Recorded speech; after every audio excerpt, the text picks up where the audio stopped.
Mr. Placco, can you take roll? Lori Kniske, Here. Linda Grassi, Here. Denise Brewster, Here. Scott Fishel. Here. Jennifer Harding. Here. We stand for the Pledge of Allegiance. I pledge allegiance to the flag of the United States of America and to the republic for which it stands, one nation, under God, indivisible, with liberty and justice for all.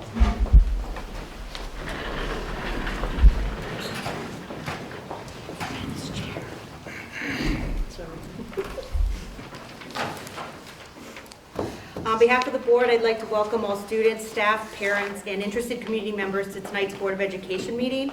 I'd like to remind everyone that this is a meeting of the Board of Education held in public for the purpose of conducting the school district's business and is not to be considered a public community meeting. There is time for public comment during the meeting in the public participation section of the agenda. Make a motion to approve the minutes for January 25th, 2024. A second. Thank you. Any discussion? All right, Mr. Placco, can you call the roll? Linda Grassi, Aye. Scott Fishel, Aye. Denise Brewster, Aye. Jennifer Harding, Aye. Lori Kniske. Aye, motion carried. Brings us to special reports. Okay, I have two tonight, and I'm actually going to go out of order because we are waiting for a couple high school students to show up from sports. So they're coming in now. So real excited about Mr. Hall in the high school, but we're going to go first to, going to give a strategic plan update and kind of let you fill the board in and everyone else where we are with our strategic plan. And this one's a little bit out of the ordinary because we do, I kind of say throughout, we live the strategic plan every day. The February 12th and 13th, we had two professional development days, and we kind of want to highlight the work we're doing and kind of all the different work that went on during those 2 days and how that all ties to the strategic plan. What I found is when I looked at that, 10 of the 12 action areas of the plan were addressed in those 2 days, and really great work that was done throughout the district. So I want to give an update briefly as to what happened with that. First, we're going to talk about safety, climate, and wellness and what happened in those days. The first action step in there is develop staff celebration and support programming. We had a meeting set up with all of our classified staff to talk about some of our additional benefits that were available to those staff, as well as kind of just thank them for all the work they've done so far with this year. And I know that Ms. Aliff did a great job in kind of getting them together and rallying them and providing some support with them, along with some cybersecurity risks as well. So they were given that and talk kind of about some cybersecurity risks and kind of what to do. And that gets down to the safety a little bit. But also, we identified some of our at-risk, the second step on there is proactively identify our at-risk students and create programs to address discipline and mental health. One of our learning sessions put on the certified side by Dr. Malacher, and actually came out of Mrs. Lanning's department, really talked about teaching staff focusing on executive function, proactive classroom strategies, and de-escalation techniques. So really kind of working with all certified staff to work with all of our students and kind of de-escalating those behaviors as they happen to make sure that all students are safe. Under the area of increased communication and shared decision making, our directors took part in some professional learning, working with some of our consultants on leadership communication and finding balance. One thing we're finding with all of our leaders is really finding balance in their lives and making sure that they have a chance to turn it off, and so that we avoid burnout and keep our great people. That's a big thing. And then finally, increased safety. A number of things happened during those 2 days. The first is, and we'll talk about it later, we did begin the security vestibule work at Melridge. So we did have some work going on while we had staff students out of the buildings. ID badging, that process kind of began, and we were able to take photos of our staff ID badges to get those handed out across the district, both certified and classified. And Mr. Renwick's working hard with that to get those badges programmed, to get those kind of doors locked down and kind of secured more. And then, like I said, we did mention do some security, cybersecurity training with our classified staff to kind of let them know what to click and what not to click, and kind of what spam looks like and all that. Teaching and learning is the next big pillar of our strategic plan. The first one is expand courses and programs to address all needs of students. A lot of professional development was done on personalized learning, what that looks like, how to do that, and how to get that started, along with the second session on the data protocol for making these decisions to kind of drive those courses and drive kind of the content that's taught. Develop shared instructional expectations. Dr. Bassich led a session on the shared Riverside Way walkthrough. He had a number of other teachers help him present, as well as Mr. St. Clair. And then we did an MTSS Tier 1 strategy run there too, run by Ms. Westbrook, and kind of that team, and Mrs. Chantry also kind of helped run that. And then finally, provide high quality staff development. Well, those 2 days were phenomenal. Really well organized, a lot of great feedback from it. We got a lot back from kind of what we did. We actually, Dr. Malacher worked hard to personalize those sessions and kind of give staff what they needed and how they felt comfortable of. Really great feedback from it and kind of engaged staff. And it wasn't just sit and get. They were up moving. They were kind of giving feedback, and she's already debriefed with a lot of the teams kind of where are we going now. We don't have any more professional development days to the rest of the year, but she's really put together a plan as to what's next and what I need, kind of real-time learning and kind of what the next steps are in all of these identified areas. So that's the teaching learning side. From the fiscal sensibility side. Can I ask you a question on that? Sure. On the personalized learning, can you explain a little bit more what that is? And then you said a lot of good feedback information was gathered. Can you give just a couple data points on what information was received? Sure, I'm going to actually kick that one to Dr. Malacher for the feedback, but what personalized learning is it's learning that's unique. So it's not one size fits all. It's how I learn best. It's kind of, you'll see an example actually of it tonight with our math students who come up. We're going to talk about it, but so it's kind of taking where kids need and kind of where they are social emotionally, where they are in terms of a set of readiness for learning, where they are in terms of their abilities and skills and how they're going to share that. It's taking it more than just rote memorization to really applying and kind of putting that out there. And also it's fitting needs as to how I best learn, not only the modalities to how I learn, but who I learn best, kind of what is it, do I learn best in groups, do I learn best individually? And it's taking our lessons and breaking it down so it really fits into those protocols for all, and kind of make them so that our students get what they need to display those indicators and display what those standards are at all levels. So it looks different at the elementary as it does in the secondary schools. It kind of looks different, but it's really kind of in a more of a seminar structure, if you kind of think of the upper, so it's more of a seminar than it would be kind of a large group lecture format. So in terms of feedback, and if I missed anything. No, I think that was a good summarization of personalized learning. As far as feedback goes, in each session, teachers filled out a survey, and so we had them either make a commitment to something they had learned. So maybe in the behavior section, they said, I'm going to take this strategy and implement it in my classroom. In the personalized learning, they picked one area they wanted to continue to grow in. Then each group that presented, or each team that I debriefed with, and we thought about the learning in two different chunks. One, what can we do between now and the end of the year to keep all of the initiatives fresh in teachers' minds? And then what is our plan moving forward for next year? So we developed some things that we want to see happen and how we can get more information and support teachers between now and the end of the year. And then what do we want to do, hit the ground running in August, and how do we see those days playing out? So it wasn't just feedback, hey, we liked it or we didn't like it. It was what are we actually doing? And then as the leaders of these sessions and the people leading this learning, what are we going to do to make sure the teachers move forward? So just in a general sense, like when you have kids that learn better one-on-one or kids that learn better in groups, let's just say half and half of the class are in each category. How does the teacher then teach the individuals in the groups so that they each learn the best? So if a teacher, so I'll just talk about teachers in general. We provided information to them in a variety of ways. So there was some lecture where you sat. So if you're an individual learner and you learn better by just listening to information, you had that opportunity. Then we had some sessions where you moved around and they were more hands-on.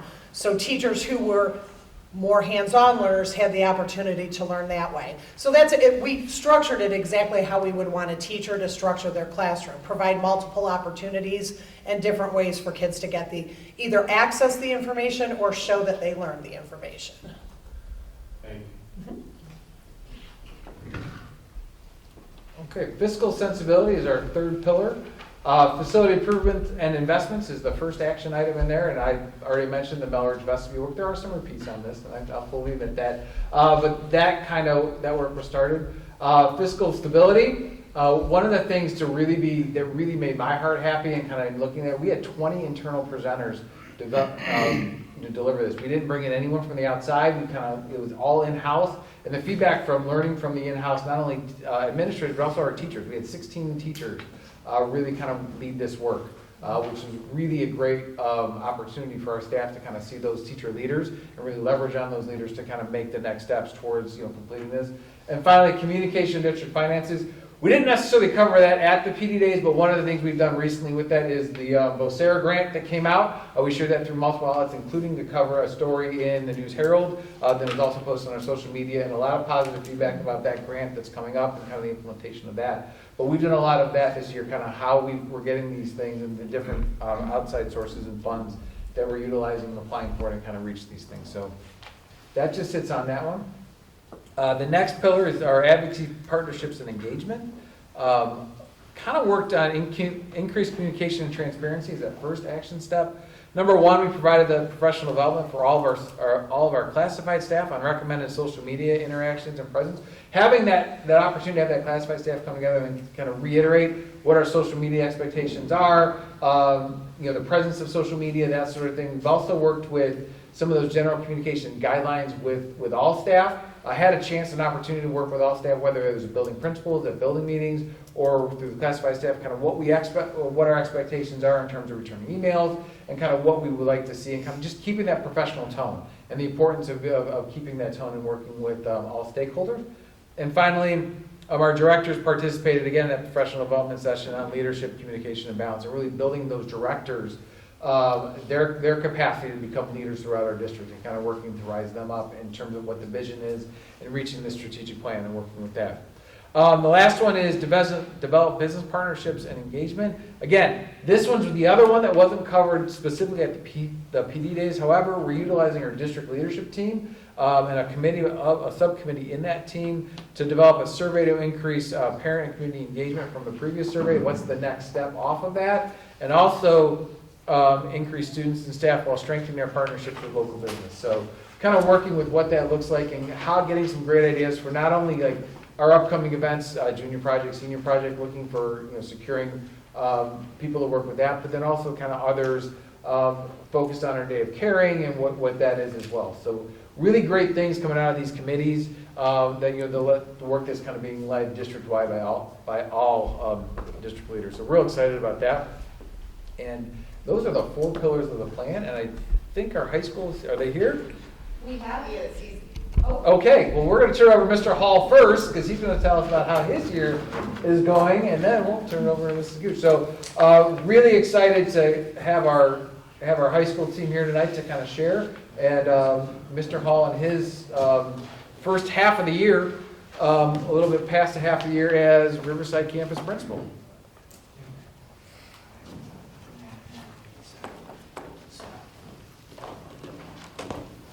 I'm going to use this.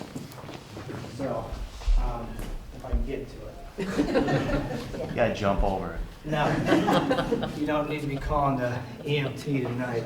So, maybe in my younger days. Just slide that down. So, thank you for having me here tonight. When I had an opportunity to interview for the position back in the summer, I'd put together a plan and a portfolio about who I am and what I believe in, and also what I would plan to do in my first 30, 60, 90 days. I'm going to respond to some of those things.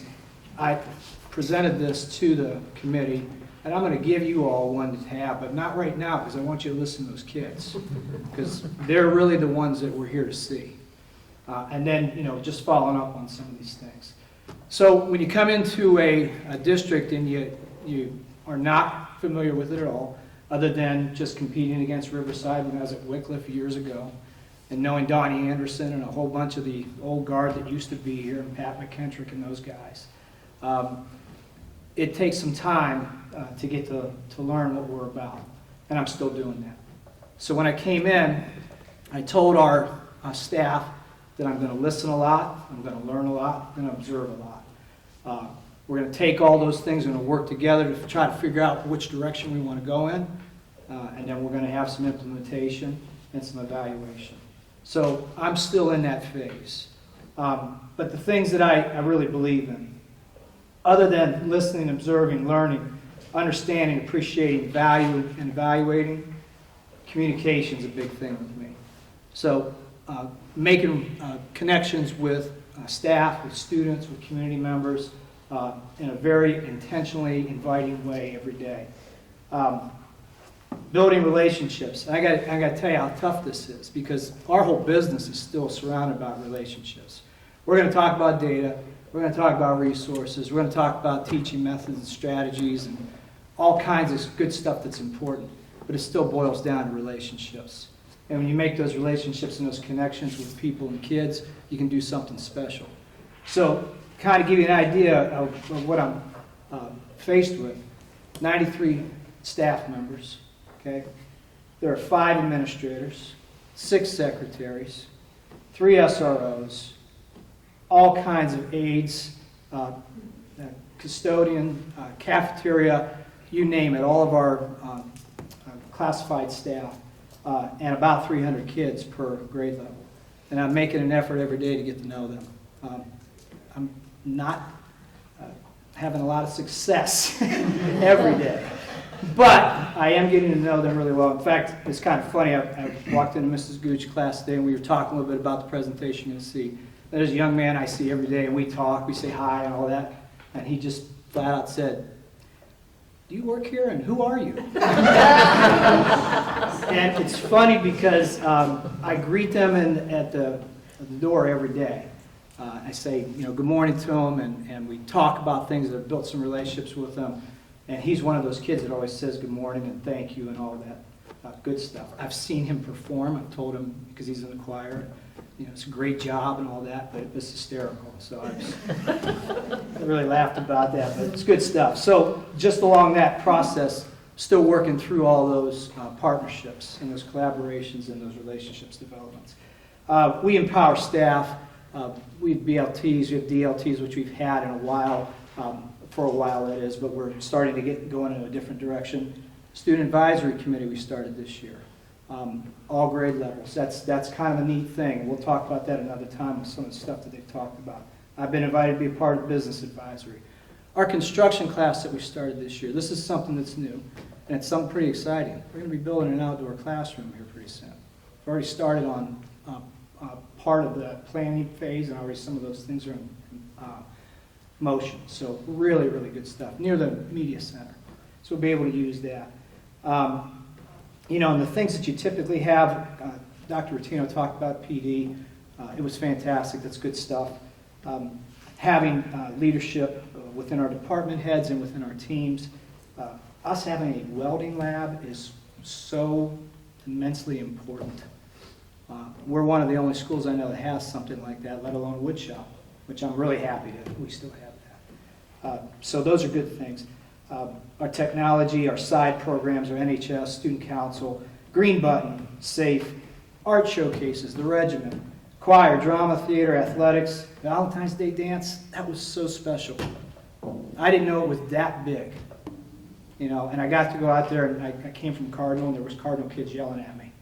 And so it was good to see them again, but it was just such a special thing. Our PTA, and just all the other things, and many that I'm missing. But the bottom line is this: we're family. So Riverside's a family, and that is what our culture is, and that's what we're working on every day. I try to lead by example, try to do the right things as much as I can. We've really talked about personalized learning, and that's something we've studied, the MTSS process, and we're also looking at what fits us as a bell schedule so that we can facilitate those even further.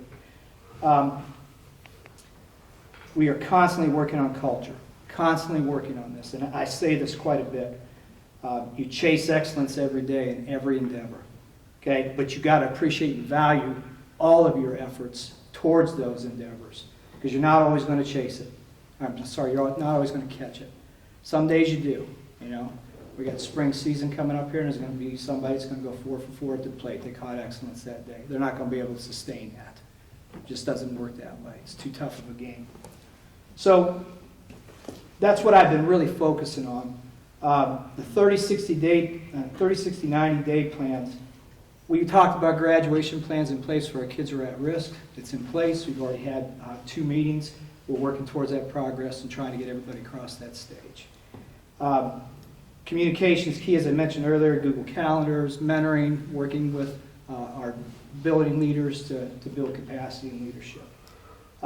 Been very intentional about being visible in the building, at events, in the community. We continue to do that. That's really how you build those relationships, and you're constantly building to do that every day. Like I said earlier, our focus is a little bit more on schedules and personalized learning right now, but we are in the research phase with that. And bottom line, what I can tell you that what we do well here at RHS, because I asked 3 questions when I got hired. What do we do well? What's something we can steal from other districts that would make us be a little bit better? And then how can we retain people? How can we keep people or make it a destination place? We take care of kids. We care about kids. We put kids first. People are always first. That's one thing. The stuff that we've observed elsewhere, and I've had fortunate experience in a lot of places, so I can share a lot of things. But teaching strategies, classroom management strategies, but really schedules and programming is what we've been looking at. All right, so to see what fits us best. And I had mentioned this to you guys before when we just talked in passing. That's a perpetual phase because high school's not what it used to be. It's not even close to what it used to be. We have basically 3 tracks, maybe 4 if you will. You got kids that are on a traditional track, and that's pretty much 8th, 9th, and 10th. It all has to do with graduation tests and getting them ready to get into the next phase. When they're juniors, they're making decisions about vocational, about CCP, about maybe a combination of both, and then our AP as well, and our vocational pieces. And so what we really have is about 4 or 5 schools going on all at one time, and that dynamic's constantly changing. So it's tough. But with that being said, we got fantastic support from our administrative team, our staff, our students, and our community, and that's a reflection of Riverside, period. So hats off to all of you. Okay, and that's coming from somebody who's truly an outsider. I don't know, Painesville Township very well like you all do, but I am getting to know our kids and our people, and there's great stuff here, so it's really good. So I want to get on to the real show here, who is our qualitative reasoning class. Ms. Googe and Ms. Turman, they co-teach several sections of this class, and we have 8 sections of it during the school day, all throughout the year. So it's a popular class. It is a Algebra 2 alternative. So what that means is that this is one of the classes that is basically applied Algebra 2. So instead of a class where you are in a traditional Algebra 2 setting, you're actually taking what you learned and you're putting it in motion, putting it in work. The lessons are facilitated by Mrs. Googe and Mrs. Turman. So fancy word is they set up what we are going to do, and the kids take ownership of it. So the students work in collaborative groups. They have roles. They're solving real-world problems through investigation, collaboration, discussion, planning, implementation with experimentation. I've been hit with a few marshmallows in the hallway with some of the launchers. It's kind of good stuff, I love all that stuff. They asked me to catch it, I wasn't doing that. But and evaluation and assessment. Been in the room many, many times, and the conversations are incredibly rich between the kids. And it's not forced. They're talking about how to solve problems, but they're also using the vocabulary that you wouldn't anticipate. So when I hear a kid say, this is parabolic motion, I'm not kidding you. They're saying that. And if you don't know what that is, it's how a fly ball comes down, goes up and comes down. Okay, so quadratic equations and things of that nature. They're going to talk a little bit about some of that stuff here in a moment. The way that they work, their lessons are very similar to a resource called CPM, where there's roles and there's investigation, but it is more than that because they have complete ownership of this. And it's really authentic. This is a model that I would like to see us do in all of our disciplines across the building, okay, in some fashion, and it has a lot to do with that personalized learning as we talked about. Student ownership, student engagement, teachers, and facility learning. So I invited Mrs. Googe and Mrs. Turman to invite one of their groups to come and present and teach a lesson to all of us. And they've got something prepared. So without any further ado, I'm going to quit talking and I'm going to introduce to you Dakota Blankenship, Charlie Nagugi, and Caleb Vacco. Come on down and present.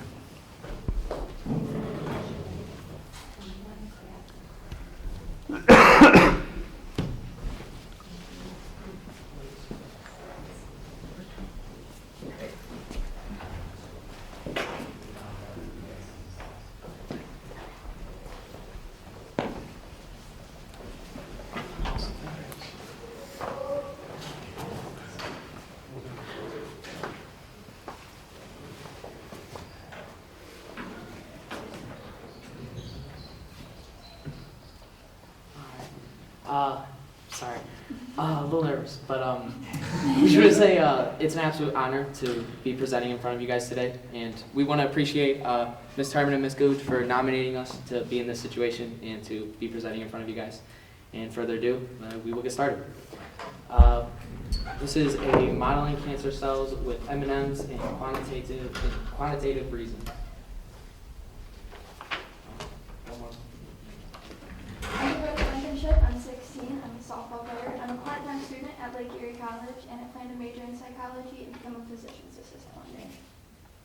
I'm Charles Goody. I'm 17. I'm interested in technologies. I'm a sports enthusiast.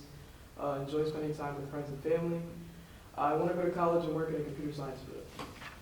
Hello, I'm Caleb Vacco. I'm 17. I play basketball. I'm an outgoing team player, and I hopefully major in real estate and wholesaling as a real estate agent, but also to play basketball and maybe a coach.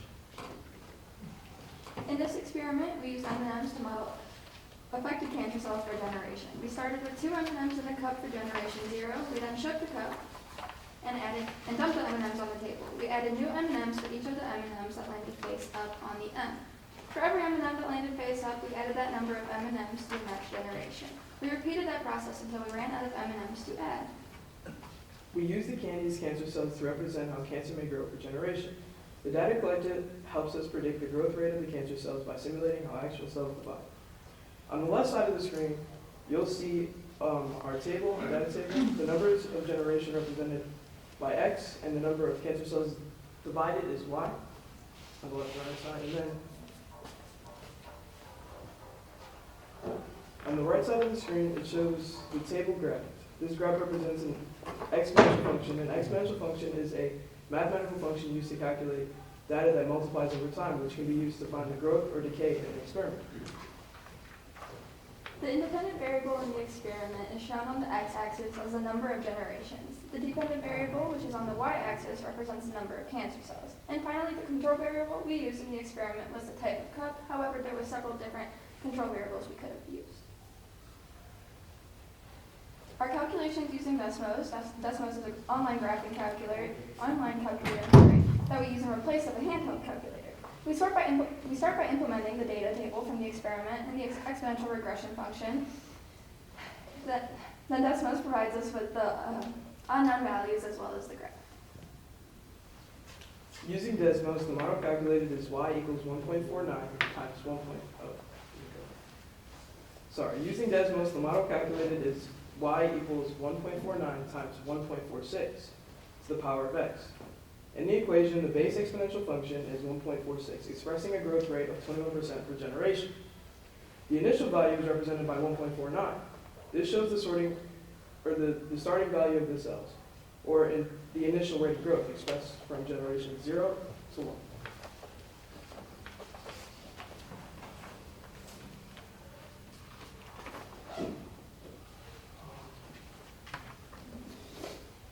In quantitative reasonings, Ms. Googe and Mrs. Turman teach us how to assess real-life scenarios, conduct experiments, and collaborate with individuals as a team. We are able to think critically about situations that could possibly occur in real life. Our teachers provide us with discussions and examples to introduce a class topic. We then break up into groups to brainstorm possible solutions for the following scenario or topic.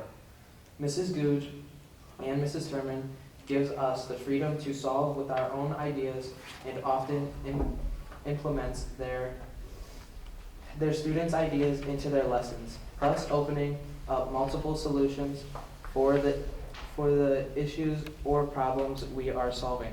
If any students are struggling on a topic, both teachers come around and help the group through the process. In conclusion, Ms. Googe and Turman teach the class the way they do to a foundation for an individual student's experience. Hold on, I'm going to redo that sentence. Sorry about that. In conclusion, Ms. Googe and Turman teach the class the way they do to create a foundation for an individual student's experience outside of the classroom. Thank you. Thank you.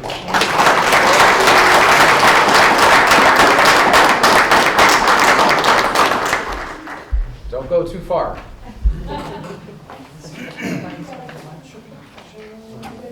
Oh, Charlie, I need my clicker back.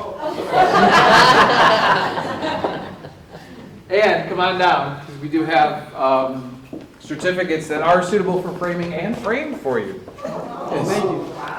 As well. Thank you for presenting. Thank you. And Caleb, right? Thank you. You can't go anywhere without a photo. Thank you. Photo. Good job. We should line up with the lady art. Don't worry. All right, 1, 2, 3. Thank you. Congratulations. Thank you. Great job, guys. Thank you so much.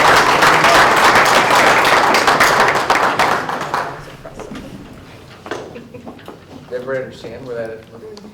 Because they lost me about, Desmos, I think. I do Desmos. Don't ever. But I am so glad that I got to go first. So that, yeah, thanks. Oh my God, right? So, a lot of great things going on in our high school, and thank you all for presenting. We do appreciate it. And that concludes special reports.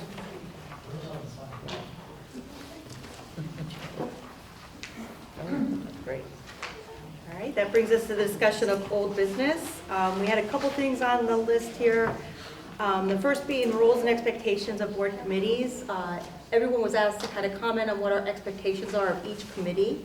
I did receive a few updates to that. What I'd like to suggest, I started to pull them together.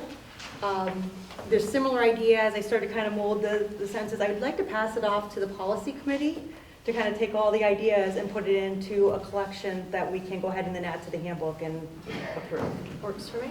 All right, so I will send, is everybody okay with that? Yes, but I thought I was only doing my own committee, so I have a few more things to That's add if I have to do everything. Yeah, that's fine. I completely forgot to do it, so I'll That's do it too. Okay. Yeah, if you get them to me, I'll kind of bundle them and send them over to Mrs. Grassi to take to the policy committee. Great. Wonderful. Mr. Official, I know you had a topic of owner's agent. I've been talking about for some time, the engineer's report from Bialowski recommended our next step was to hire an owner's agent. And so I think that we should follow that advice and hire an owner's agent.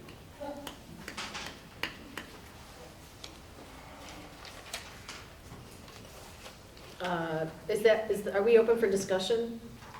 Okay, so I know that we have on the agenda something that we want to approve as a board, to have a committee formed with the district that includes parents, teachers, staff, different individuals to come together and determine what it is that we want for our next steps. At least from my own personal perspective, I don't think that hiring an owner's agent at this time is our next step. I think the committee is the first step. I realize that we have some projects that we're doing internally with the Buildings and Grounds Committee, and that is being handled internally. I just, from my own perspective, I think the owner's agent doesn't have anything to manage yet because we haven't had the outside committee come in and say, this is what we want to do as a district yet. So at least that's my opinion. So my for input me, on that- I want to say, for me, I would pass on hiring an owner's agent at this time. So my input on that is what the owner's agent would do is take this $98 million of reports by the engineers and start to organize it and put it together in an organized manner such that when the go button is pushed, which I think it should have already been pushed because we've had this, what, almost 6 months now? And in this report, these professional engineers, what did we pay them, Mr. Platko, $100,000? Just over 100, yeah. We paid a little over $100,000 to get this report. And we have done nothing with it, okay? And in this report, what these engineers said, now understand, we're dealing with students. Thank you, Mr. Hall, right? We're dealing with students and teachers, and we're interested in their welfare and in the best interest of them. So there are items in here that are critical, okay? And one of the questions I had sent back on the template on the document is, what is your definition of critical? Mine is, it needs addressed immediately, okay? So for 6 months, we've done nothing.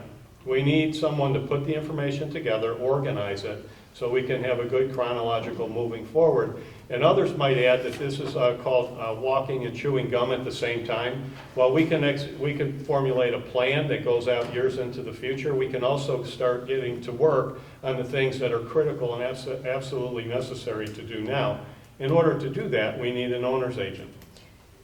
So, first of all, I just want to go back and correct the fact that we haven't done anything, because we have done things. And we can ask Mr. Placco to compile a list of everything that's been kind of worked on, or Mr. Olesic, so that we can go over those. I don't know if those have been talked about in the Facilities Committee, or the Buildings and Grounds Committee, but we have been doing work. So there's a couple projects on the plate, so the vestibules are in progress for security.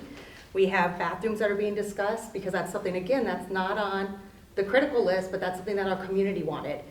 We can't afford to do everything on the critical list as a school. We can't afford it. I disagree. We have $20 million we can start with right now. That's a lot of money. Okay, and so of the items that are in here that are critical, I'm not so sure one has been addressed. We have a lot of things to address. So just addressing the critical, we have space issues. We have 3 trailers sitting at oh my gosh, Buckeye. We have 3 trailers sitting at Buckeye right now. We have classrooms that are too small at Buckeye. We have a building in Melridge that, again, there's space issues there. So we have more than just the critical things to address, and we got to figure out how they all fit together. Part of that is figuring out what are we going to look like in 5 years, and then starting to plan it. I believe, and I will ask the committee, I believe the vestibule project is scheduled to be finished when?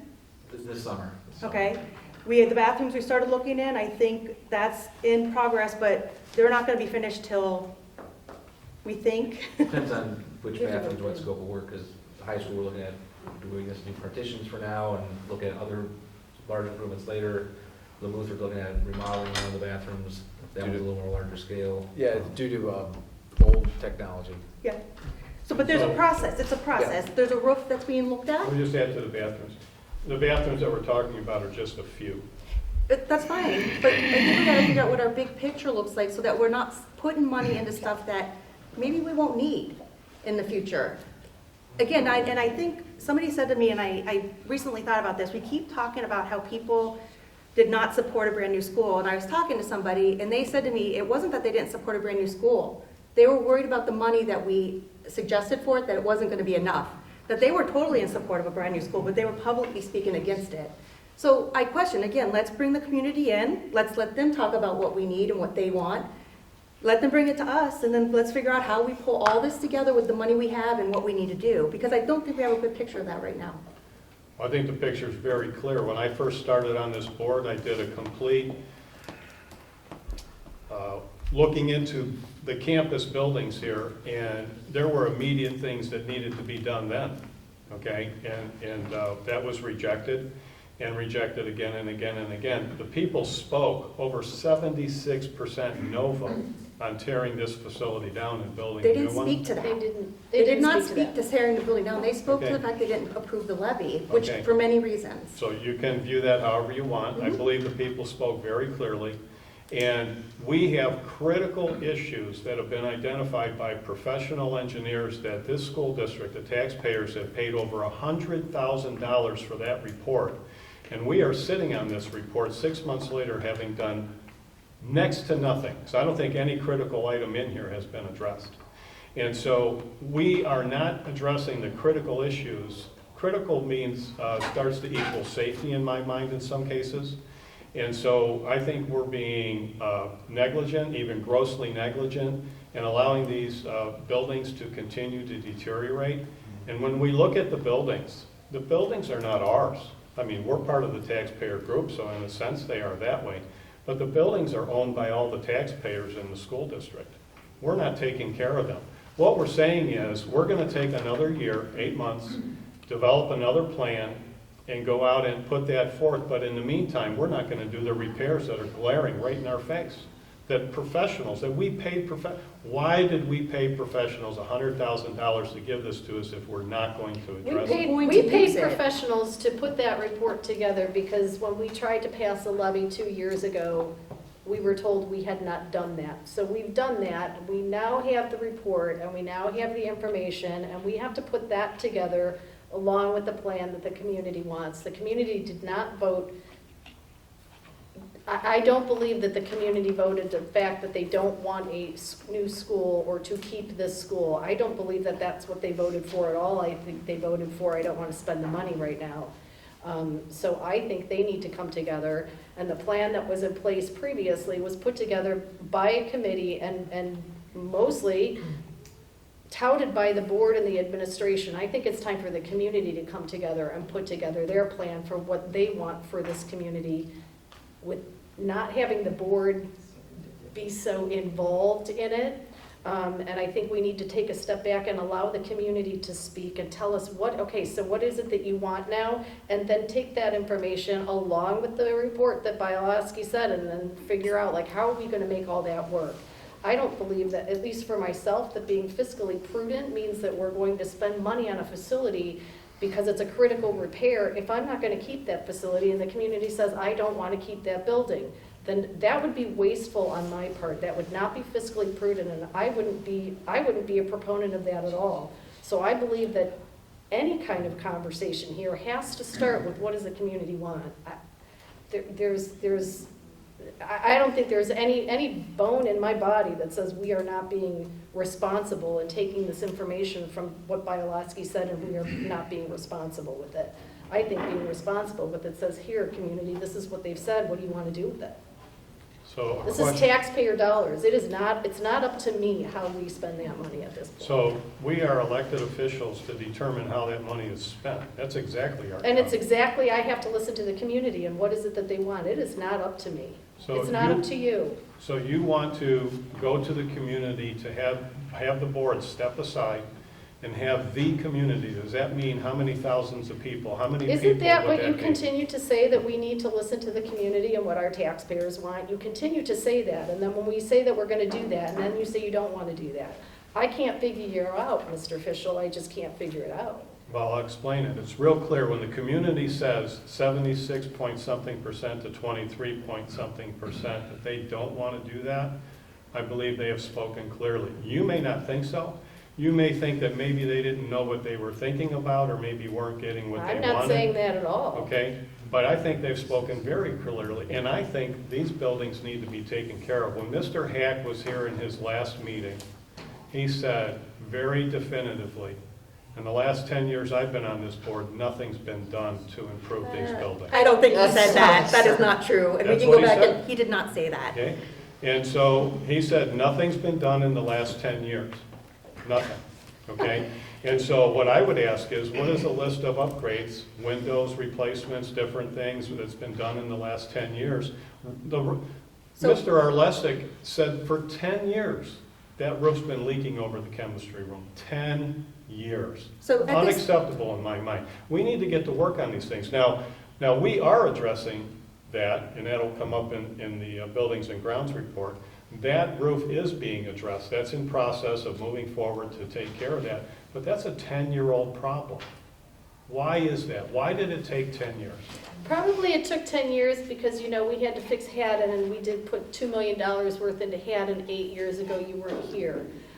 Probably because we've done other things with those dollars. We've done other things. We replaced 2 schools. We tore down Well, we also had years where our PI levy, we'd run it to zero almost every single year while we were putting money into Leroy to keep it open, to put it into all these buildings and keep them open so that our Or to replace students would be boilers in at it. We didn't Lamouth have because the they needed to funds. be replaced. We've done things. I don't think Mr. Hack would have ever said we didn't do anything. He was on that Buildings and Grounds Committee for I don't know how many years. If he was gonna sit there and chastise the board, he's chastising himself, and I don't think he would do that.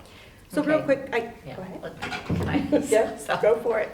I'm just listening, and I'm new, but, you know, in having this facility assessment and looking at each of our buildings, other than the two newest elementaries, you know, we got the concise one-page report that has priority 1 through 5 on it, with dollar amounts for each of these areas that include our legacy buildings, Buckeye, Melridge, Lamouth, Riverside Campus, John R., and Riverside Campus, Riverside, Field House, Transportation Garage. What my concern is, and I'm all about knowing where you're going and not spending a lot of money on things that could be decommissioned or taken offline, however you want to say it, if there's a building that, or 2 or 3, who knows. But the fact is that we are sitting here right now, and these things did not happen, you know, yesterday or just recently. The number 1, critical conditions. This has been going on for some time. Number 2, priority number 2, potentially critical conditions. Number 3, deteriorating conditions. So these are things that need to be addressed, and Bialowski, he told about the critical and potentially critical conditions at about 45,000. It was my understanding that with the permanent improvement levy, we could leverage that, and we could, you know, realize conservatively, because Belinda had a point, you don't want to spend all of it, you have to set aside some money for things you may need. But certainly, we could at least get about $20 million. That's a lot of money to be able to address some of these things. And actually, priority 1, critical conditions, was right there at $20 million. The point being that, you know, these are general figures, these aren't actual quotes. So how do you go about deciding what we need to tackle and not be reactive? We, you know, where, yes, at Lamouth, we have this happening, and now we've got to fix it yesterday, and students are in session. I would rather see us be proactive in trying to address these things. And, you know, I just kind of wanted to have an idea, because I've heard 2 terms thrown around: construction manager at risk and an owner's rep. And so this afternoon I talked to Andy Rose, who's the Concord administrator, and he said that although they were building a new fire station, Concord Township trustees opted for an owner's rep, which was RFC Contracting out of Strongsville. They do a lot of work in Lake County. They vet contractors, they stay on budget, they give monthly reports. They refer, basically, they referee the architect and contractor issues, because sometimes contractors want to change something which would cost you more money, and they go through refereeing that. They held weekly production meetings, and their $9.9 million project had 1 change order for $45,000. So, and they went through, that was new construction, but they still opted to go with an owner's rep for that. Then he said, you should talk to Jason Boyd, who is the Lake County administrator. And they built the new facility right downtown Painesville on the square. And they are currently in the process of designing a new jail. But they utilized a construction manager at risk to guarantee new administration building construction within the price quote. And there's a GMP, guaranteed maximum price not to exceed. They viewed architectural drawings. This was the job of this construction manager at risk. The use for an addition or new So they basically went through the whole project, and they used A.M. Higley Corporation. And they basically use or maintain an internal book of subcontractors as well as staff. They staff internal trades that they can do their own work. They may have to hire out, but at least they're familiar with their own trades. And when I asked him, well, you know, we're sitting here with a book of repairs, basically, things that need either repaired or replaced. He said, you know, you really should, as a public entity, he suggested a third-party professional, which is one of these people, who will be on the job site for managing repair, replacement projects. And as a county and school district, because we are in the public sector, you need to hire someone to do this work. Currently, the county is in the design phase with Burgess and Nyepel for a new jail, and they are using an owner's rep, Jeffrey Applebaum, to do legal work and are considering his services for the building project, which I understand that jail was at what, 100 million, and now it's gone up to almost 200 million? It's 200 plus right now. Yeah, because of the increase in prices. So, at the very least, regardless of who at this table is suggesting thus and so, we should at least do our due diligence. We should be interviewing some of these people, seeing what they have to say, because these are critical repair projects. And I don't want to be neglectful as a board member who represents community people and their tax dollars, not addressing these things. Again, I'm not opposed to some planning, because you don't want to spend, you know, $1 million on something that could close, but there are some, you've got to look at your timeline. Children and teachers, staff members are going to be in these buildings for how many years more? And I just want a safe environment. So I'm going to say it again, if we're going to leverage $20 million, if we're going to ask our district to leverage $20 million, that would build an elementary school at this point. And I think the community has the right to provide input on whether or not we want to address space. We can't address space, we can't address space and fix repairs and only leverage $20 million. And leveraging $20 million to fix things that we may not keep is going to affect our ability to leverage when we have to go back out for a bond.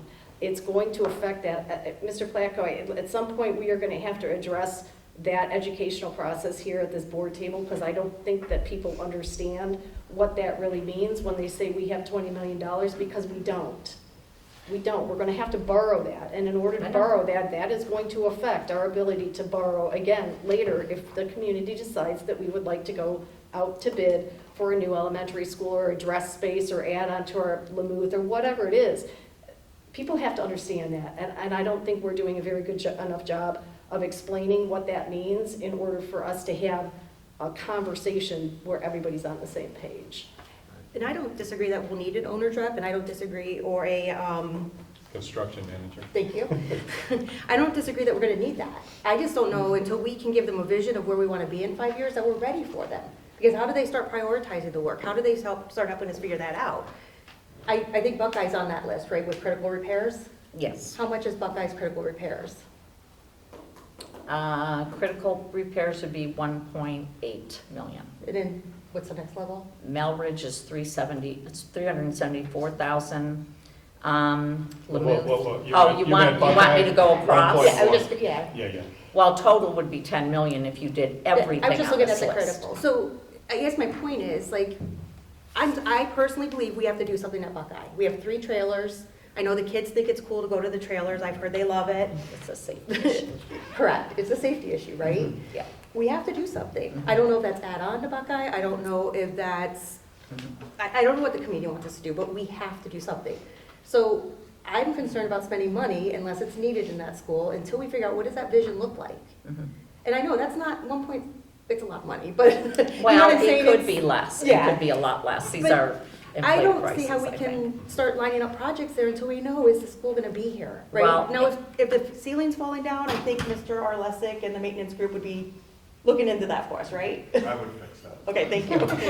Yeah. So I think anything that puts our children in harm's way, I think we would take a look at. We're not saying let our kids get hurt or put them in harm's way. We're saying let's spend Correct, and again, I think we'll need them, I just don't know if we're ready for them. Well, and I don't feel that we've sat down enough. I mean, we had an overview and they used Lamouth as the example when Bylowski talked about it. But I don't think we've sat down to really examine each of these critical needs and what else should we be doing now concurrently while we're doing our strategic plan that's going to go out 5 years and then 10 years. So because it's going to take 8 months to a year, so we have a summer. And we do have some money set aside because we use some for the vestibule project. I just want to make sure that we're not missing a window of opportunity to address some of these things. That's my only What concern. I'd add to that is, it doesn't necessarily have to be one or the other. Now, obviously, there's some wisdom and some vision and some care taken so that money is not going to be wasted. I believe the most efficient and effective way to spend money is our job. So it would be unwise to go to Melridge and put $3 million into Melridge when that's the most likely school to come offline next, okay? But the campus here, this is the least likely building to go offline. We need to be paying attention to this. I mean, they're talking about, in their inflated numbers, $16 million. Now, my belief as being in the construction industry for 45, 47 years, these prices could be cut in half, okay? They can be cut in half. But as we allow time to go on, they're going to go up because as conditions that are deteriorating get worse, it costs more to repair them, sometimes exponentially. And it's our responsibility to take care of these things, and it doesn't have to be one or the other. We can actually do both in tandem if we have a vision. Someone coming in, bless you. Thank you. Someone coming in and analyzing and putting this information together would be able to help us to look forward and say, this makes sense, that makes sense. And let me just, one more thing to the construction manager and owner's rep. Mr. Rotino's probably familiar with this because you were in the meetings at Shaker when you went through that whole process over there. And they had both a construction manager and an owner's rep. Okay, Gilbane basically acted as the construction manager and Cleora acted as the owner's rep. And Gilbane, being as large as they are, bigger picture people, needed the Cleora, the district needed Cleora to handle the details, to make sure details were completed. And there was a little bit of distress sometimes in some of those meetings about the details that were being brought forth by the owner's rep, but the owner's rep was taking care of the school district. Gilbane, even though that person lives in Shaker, was taking care of more Gilbane. So anyway, you can look at these things and understand that in a big project, a new project, you can have a construction manager and an owner's rep.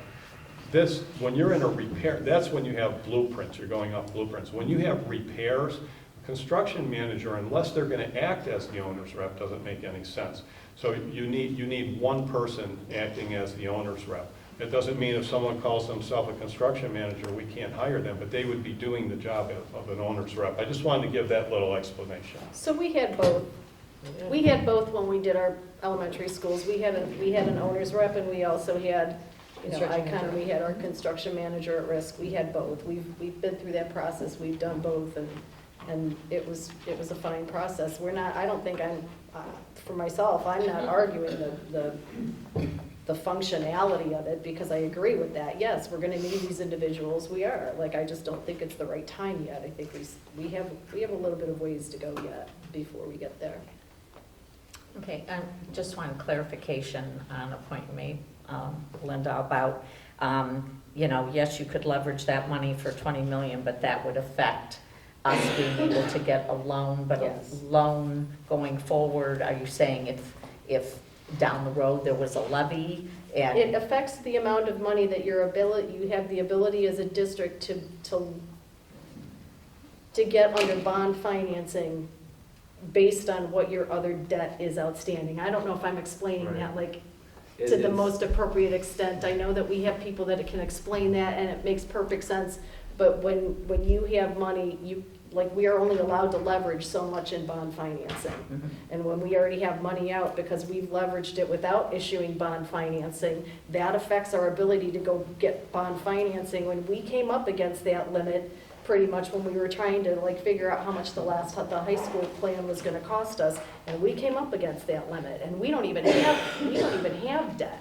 We are not leveraged as a district for the most part. And so when we hit that limit then, and things are even more expensive now, if we said, I don't, like, how much was our plan? $147 million? It's gonna be $250,000 by the time we go back to ask for any money. So even if you're looking at the critical repairs, we would have an inability to borrow money to meet those things. So at the end of the day, I don't want us as a district to act irresponsibly and leverage money without asking the voters to, because that's unvoted. It's unvoted. We can go out and we can actually borrow against our PI levy, and we can do that without asking the community if we can do that. But then when we go back to ask them, hey, we want to build something, we won't be able to have we won't have the ability legally to get the financing, because now there's going to be a limit on it because that's legislated. It's just.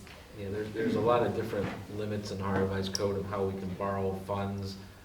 You know, if it's unvoted borrowing, you know, there's also a higher limitation when you're in an OFCC project as opposed to not being in an OFCC project. And there's different borrowing options we have. It all kind of depends on what direction we're going to go and how we navigate that.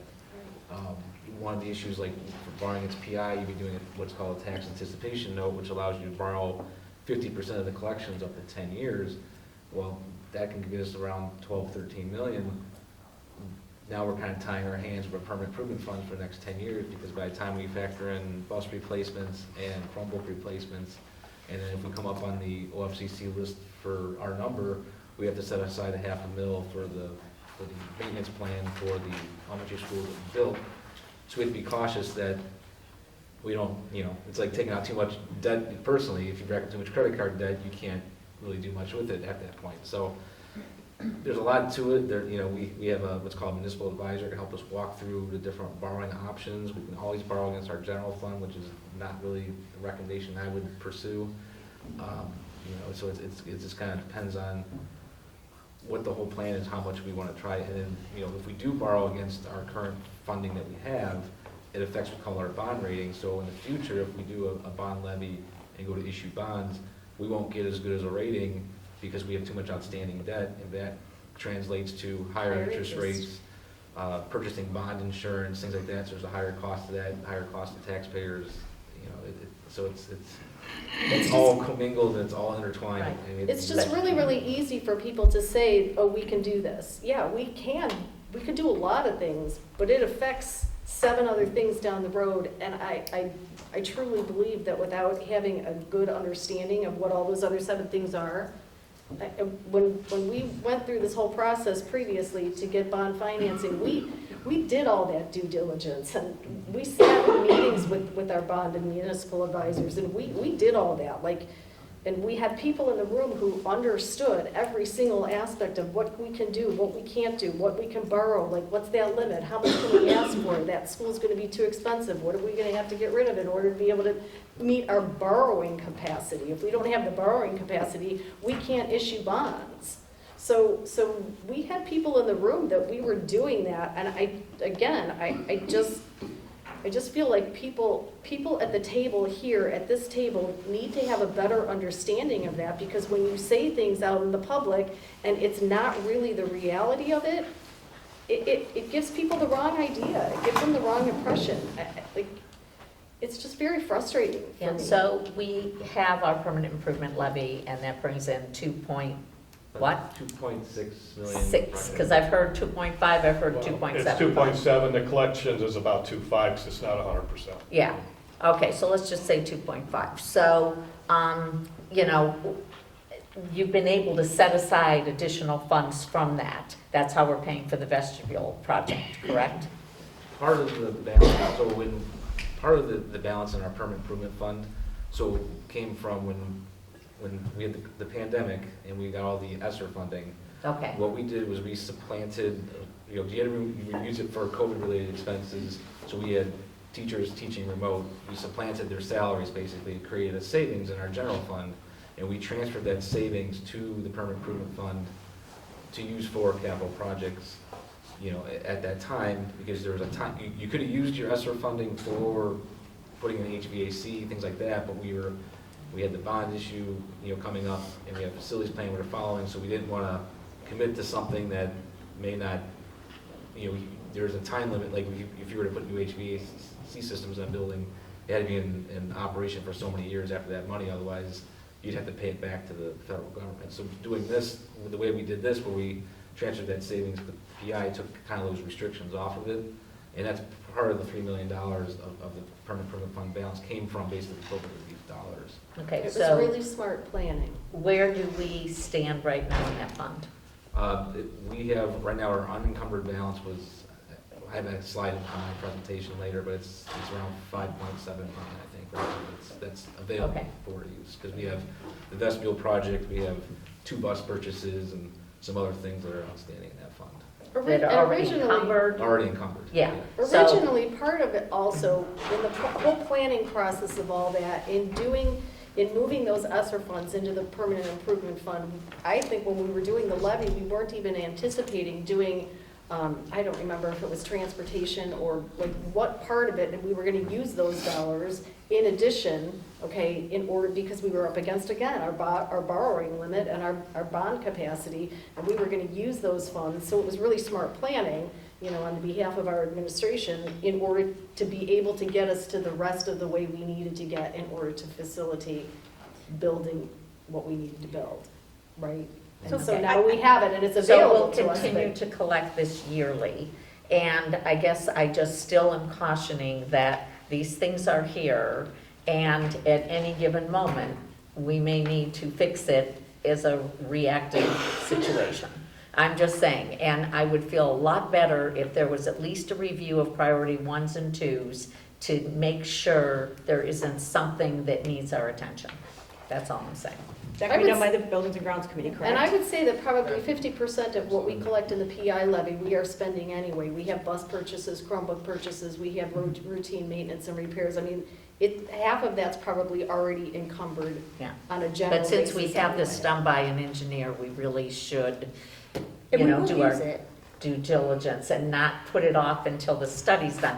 We still need to pay attention to these critical needs. That's all my point is. So at this point, I just want to make sure that, were you going to say something? I was just gonna say, I don't know if we're putting, I think really where we're at in terms of the building and grounds, I'm kind of talking about some of these projects, and timelines with construction and things are being out. We're looking at projects now that even to get them before school starts is a challenge. Right. So really being, and I would agree with being proactive, but I also think too, proactive could be even in looking for, you know, what is a hit the ground running with this committee next summer? We know, I think, you know, like the M&Ms, this is gonna happen exponentially, you know, to tie it back. And I think once we get that first community input, we'll know exactly where the community kind of lies and kind of have some feedback and be able to gather that. And once we get that real quickly, then it's a real, you know, let's pick off those priority 1s and 2s and get them scheduled, get them in and get them so that they flow within a good timeline so we can have construction done in a place that they're not walking all over each other, or we're not, you know, interrupting traffic flow, or have construction while kids are in session and trying to schedule them. I think there are some things we can do outside. I'll give the bathrooms, for example. Absolutely, those bathrooms, we looked at kind of priorities, what that looks like, where we're gonna go with that, and kind of looking to schedule that even over the summer, but then also, you know, on second shift, kind of having some of that as we look for what those look like, and still, we can still function with one bathroom being closed. I think that's a different project than, say, a roofing project. That really is kind of targeted for the summer and kind of those months that are there. I think so. Really, truly having those conversations out of buildings and grounds is I love that idea. Here's a priority list, and also kind of combining that other committee to say, here's what the community is kind of saying. Because if the community is saying we love this building, let's keep it, let's fix it up, then let's keep it, let's fix it up, and let's kind of schedule it right and schedule it correctly. But if they're saying something to the point of we don't like the idea of a 7-12 campus because it's too big, but we want a separate building, and that, then I think that's a different ask. That's a big number too, and we know that, especially with construction costs. But what does that look like in terms of our priority, and also what are we fixing, what are we going for first? And I think that's ultimately what we want, is for our kids to get the best education possible in the best settings, and settings that will that are conducive to all the things that are listed in the strategic plan, other than just a facilities plan. And I think that's really kind of where we're at with some of this, and where the next steps are kind of moving forward. And even, we've had one meeting just to kind of bring some people in, and the ideas that came out of that one meeting, which I'm stealing my thunder again, because we'll talk about that, but it was amazing. Because things that we haven't even thought of, just to bring people in to say, hey, have you thought about this and that? It was a really positive meeting. I think that anyone who's, all the feedback I got was, this was great.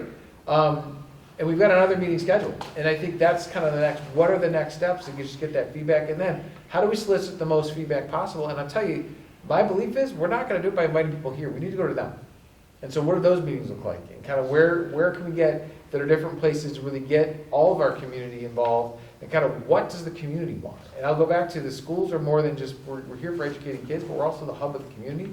And what do we look like when we put a new school and it really benefits everyone? And as we're using this, how can all of our community members use it? We go back to the field house all the time, and I remember the times when we shut the field house down to community use, and that didn't go over so well. But I also think too that having that community field house and leveraging it, that's something our community's proud of. And how do we build off of that pride? Kind of how do we kind of work some of those things together? And it's a collaborative approach. And that to me is such a critical point to this next step, because I really do think, yes, I think we do need to address some of these critical issues.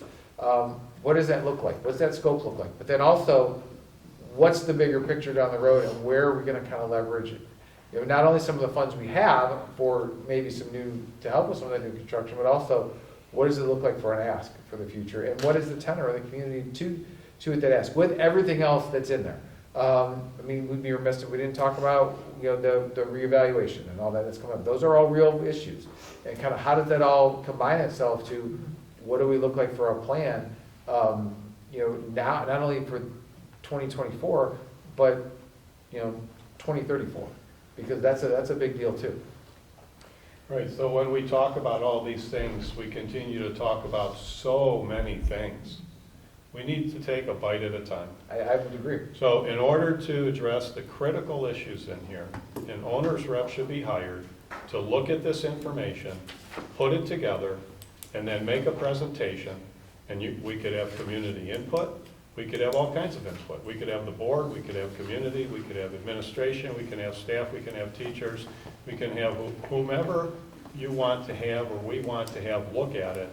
But we need to have it before we can look at it. Okay, we have it in a general sense, okay? This is a tome.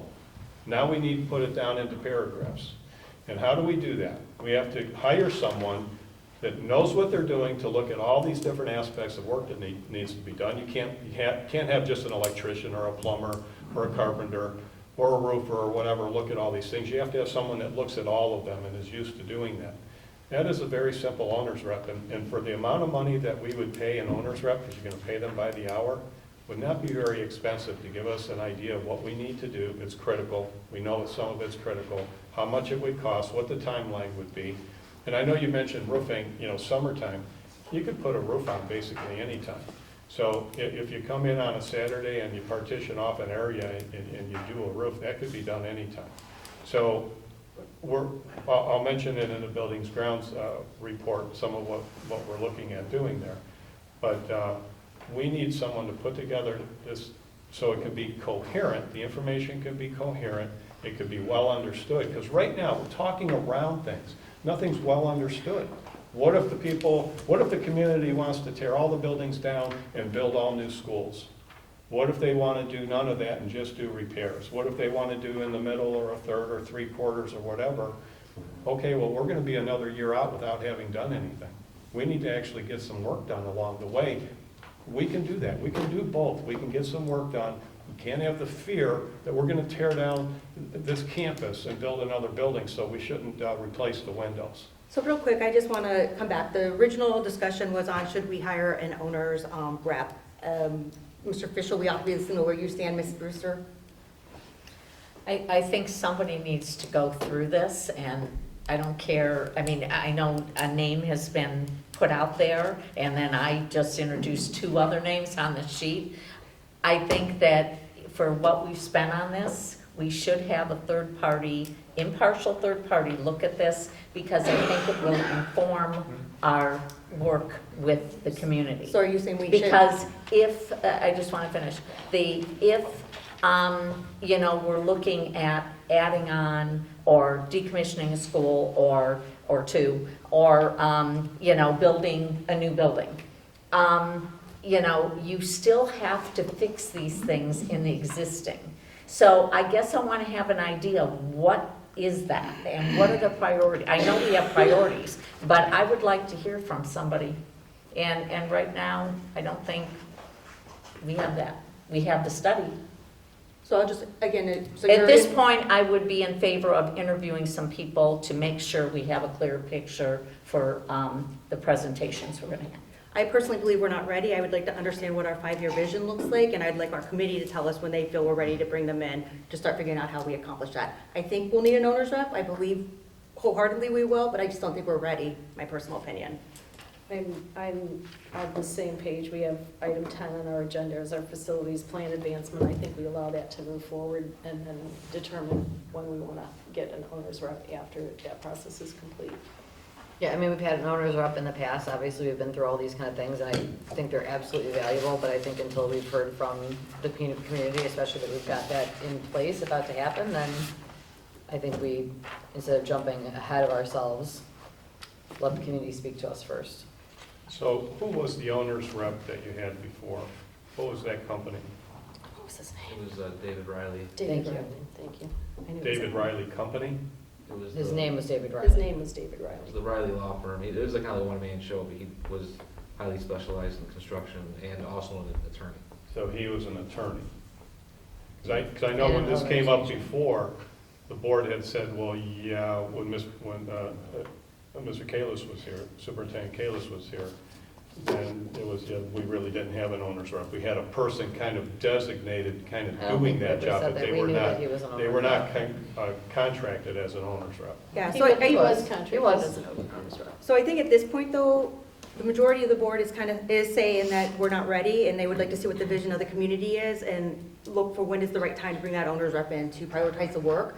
I think we've said, let's ask the Buildings and Grounds Committee to take a look at all those critical things and start talking about, is there anything that we need to do immediately? Again, I keep hearing the 8 months, but it's gonna take a while for these things to do anyways. We'll be ready with our new 5-year vision before I think some of these projects can even get started, so. So let me ask a question. Are you saying that the Buildings and Grounds Committee should go through this and bring the information forth that would be discussed that's important to be done? No, I'm saying that they can look and say, is there anything that's putting our children in a harm way, and should we be working Well, on that's what I it? mean. You're saying go through this whole report and No, I'm find not. things that might be putting the children at risk?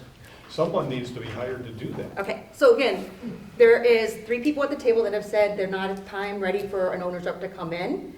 So I think we're moving on. We're going in circles. You talk about going in circles. That's what's going on right now. So there's a disagreement. There's 3-2. I think we continue to move forward and let that plan go forward and see where we go.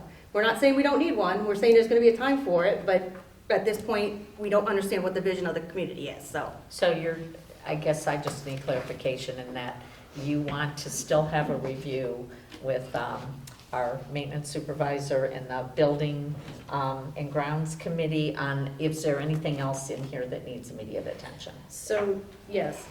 Is that what you're I would saying? say that at the end of the day, the Buildings and Grounds Committee is looking at things, we're already looking at projects for the summer of what year is it? 2025. I mean, we're already looking at things that if we're gonna be doing large projects and things that have to go out to bid, we can't go out to bid and get stuff done this summer. It's just not gonna happen because we're already like behind the 8 ball for bids that would have to go out now. Like, we're already at that critical juncture. So if we're gonna be doing things, it's not gonna be till next year anyway. So I think the Buildings and Grounds Committee has been doing a good job of looking at things that are coming up along the pike, and we'll continue to do that, and you know, if there are things that come up that we feel as a board, or even as a community committee that says, hey, we would like to fix these critical repairs, that we'll be looking at those things, and we'll have time to go through and start getting bids together for next summer, because that's where we're at. We're at next summer anyway. I think the lack of understanding of a part of this project has just been expressed. We do not need to go out to bid to do simple repairs. These are millions Okay. of dollars of things are not So- simple repairs. We do have to go out to So, bid. let me finish, okay? So, when we are doing projects that do not require an amount of money that requires bidding, they can be hired and executed, okay? And so, What I'm hearing is the Buildings and Grounds Committee is supposed to go through this and pull some of those items out and bring them to the Buildings and Grounds Committee meeting, and in lieu of hiring someone to actually do that. I think that's outside the scope of how this board should be operating. But if that's what you're asking to do, I will go through the whole thing and bring things to the Buildings and Grounds Committee. Mr. Placco, what is the amount of money that we have to go out to bid? Anything 50,000 or higher. Thank you. All right, so again, at this point, the majority of the board feels that we're ahead of ourselves hiring an owner's rep. Again, continue to discuss things that need repaired in the schools and the Buildings and Grounds Committee. However you want to do it, if you want to review the critical or if you want to just bring things from what is going on. I'm sure there's a lot out there. So next item, is there any other old business? All right, let's go to new business. The next thing for new business, Ms. Grassi, I believe you had review of admin handbook. I think it was more of a reminder.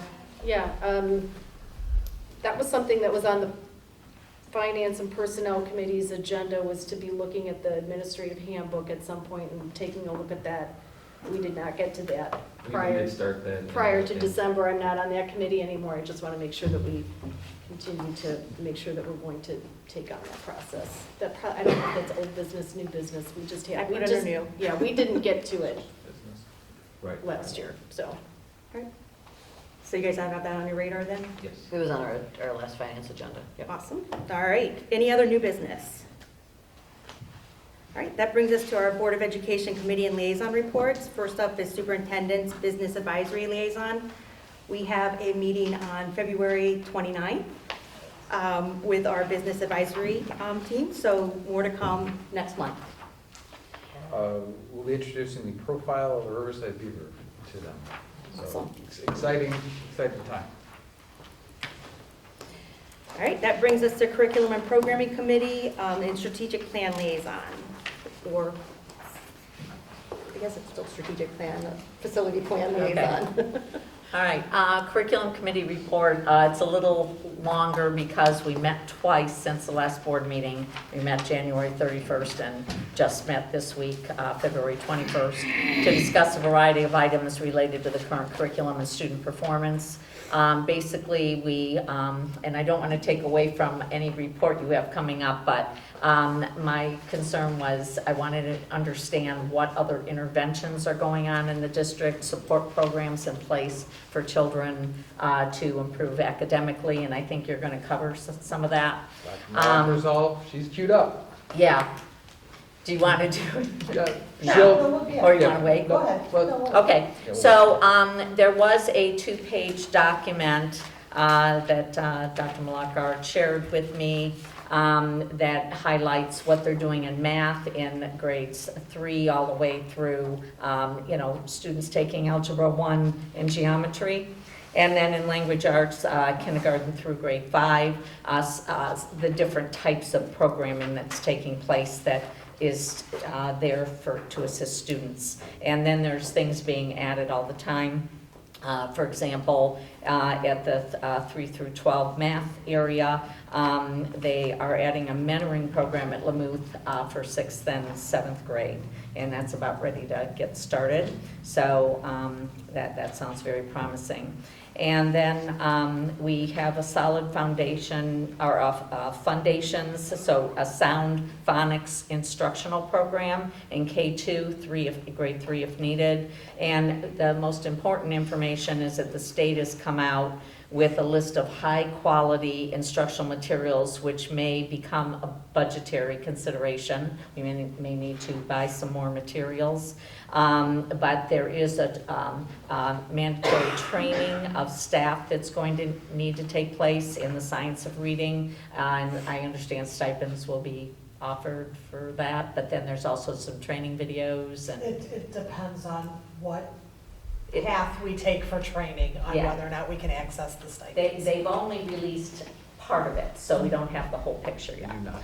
All right, and then for 5th grade transition, these are the Buckeye Melridge students that are going over to Lamouth next year. There's ongoing discussions and meetings that have taken place regarding the scheduling of classes and the blending of Buckeye and Melridge students and staff. So that's underway, and they've had some good results from that. There were the 2 days of professional development training, so I'm not going to go over that because that was already covered. But again, it was well received, very well planned, and thank you, Dr. Mulliker, for organizing all that.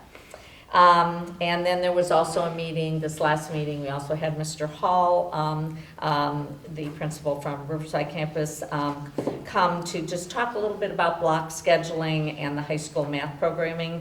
And there is a committee that's looking at how they might reorganize or look at block scheduling and maybe build in some intervention time. And so that is a good thing, but that's going to take the better part of a year to do. But also other things they're planning for, the math. And then they are looking at programs not only around here, but all over the United States. And I just sent Mr. Hall one from Texas that's very well received. And they're also looking at increasing more instructional time for English and math. 8th grade was also discussed, and how to best meet their instructional needs. So there's some ideas there that are being kicked around. And then there is a newly released special education profile that was produced by the state. And this is phase 2 of 3 that we'll be getting more data back in May. But after there was a data correction, and so once that was made, they were able to meet all criteria, and I wanted to congratulate our diligent staff meeting all those indicators, and also, under the direction of Mrs. Cheryl Lanning. So thank you. And then Dr. Mulliker also shared with us career electives at Riverside Campus, and those are very exciting, and I think those were highlighted in a prior meeting. Okay, anything else you want to add? That was very good, thank you. Okay. Thank you. Anything, oh, nope, forget it. I was going to ask for strategic plan, but we'll go. Okay. Buildings and Grounds Operations Committee and Alumni Association, Mr. Fischel. So we had an alumni association meeting, and there was the re-announcement of the golf outing on June 8th of 2024.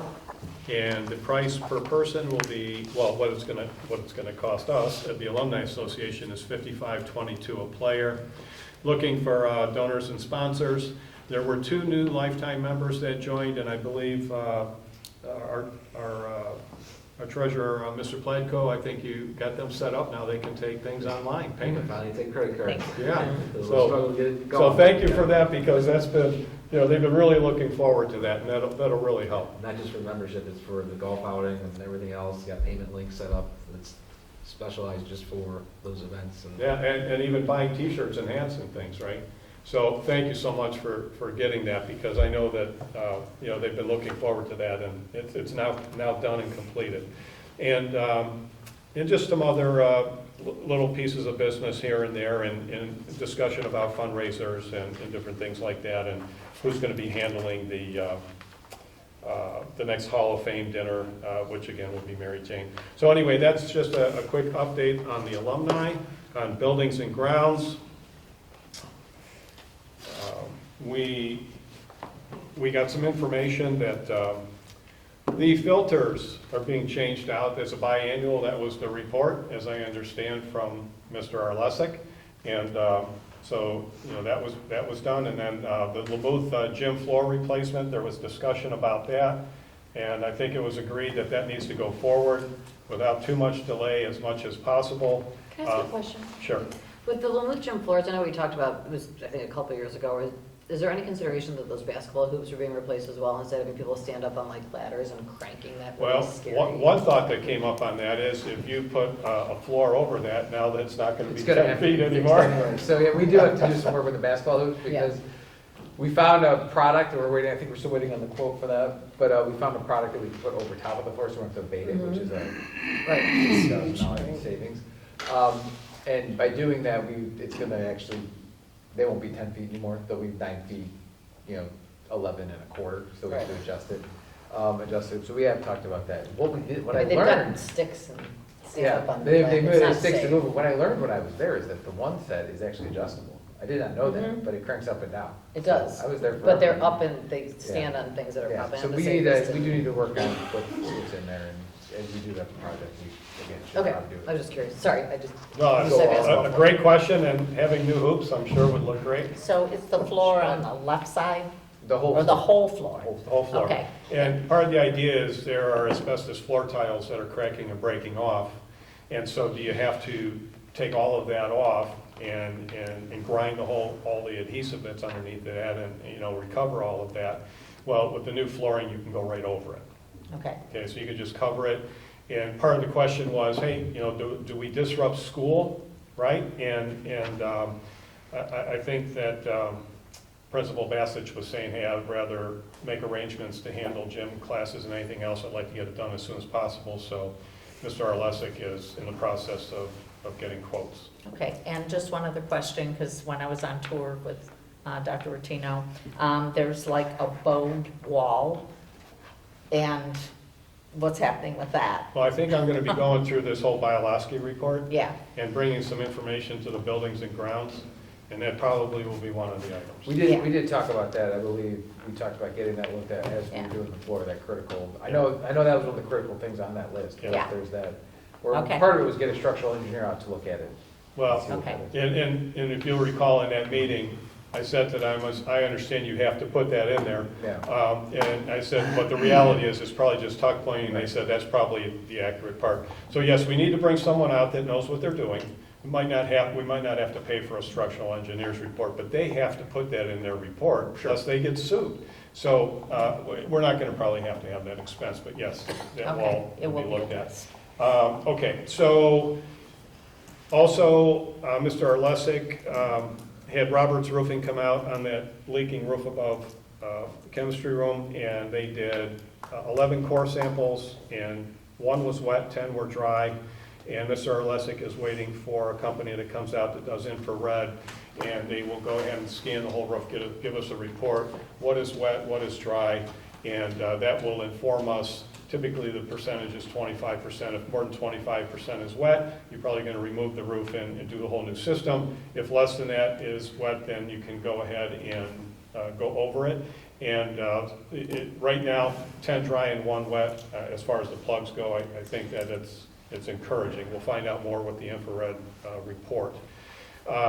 So also, we were looking at the bathroom stalls and that sort of thing, and getting some quotes, and talking with, stalls are, what's it, Stalls Plus, so Mr. Arlesic is handling that.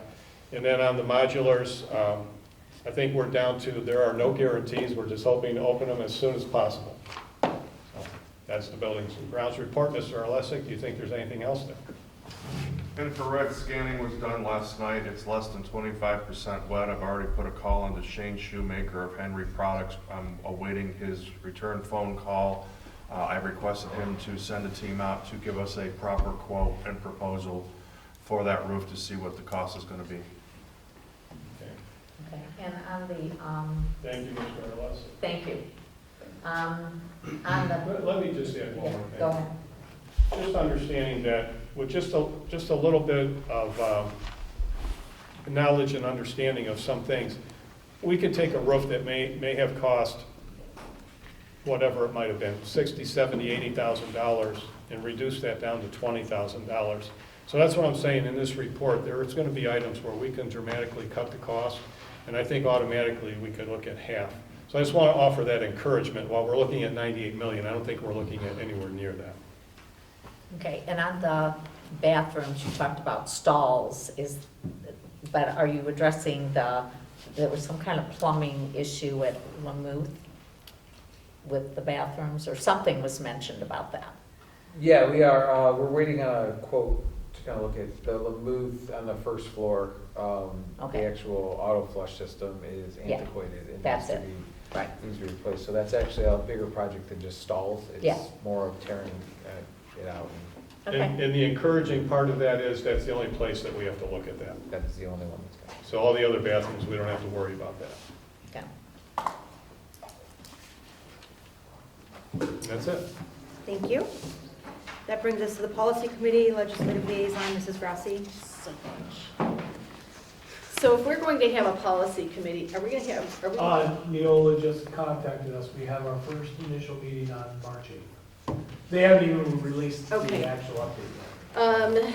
I mean, if we want to have a policy committee meeting prior to, we can consider some things for the board policy handbook. I have some items that I actually think that when they come from the Ohio School Boards Association, that maybe we start adding some addendums to the board policy handbook, some things that they provide related to, for example, parliamentary procedure, and whatnot, and their guidance on that, and what terms mean and whatever. And maybe that if we're going to use the board policy handbook as a guideline for new board members, potential board members, whatever, that it might be a good idea to have some of those things in there.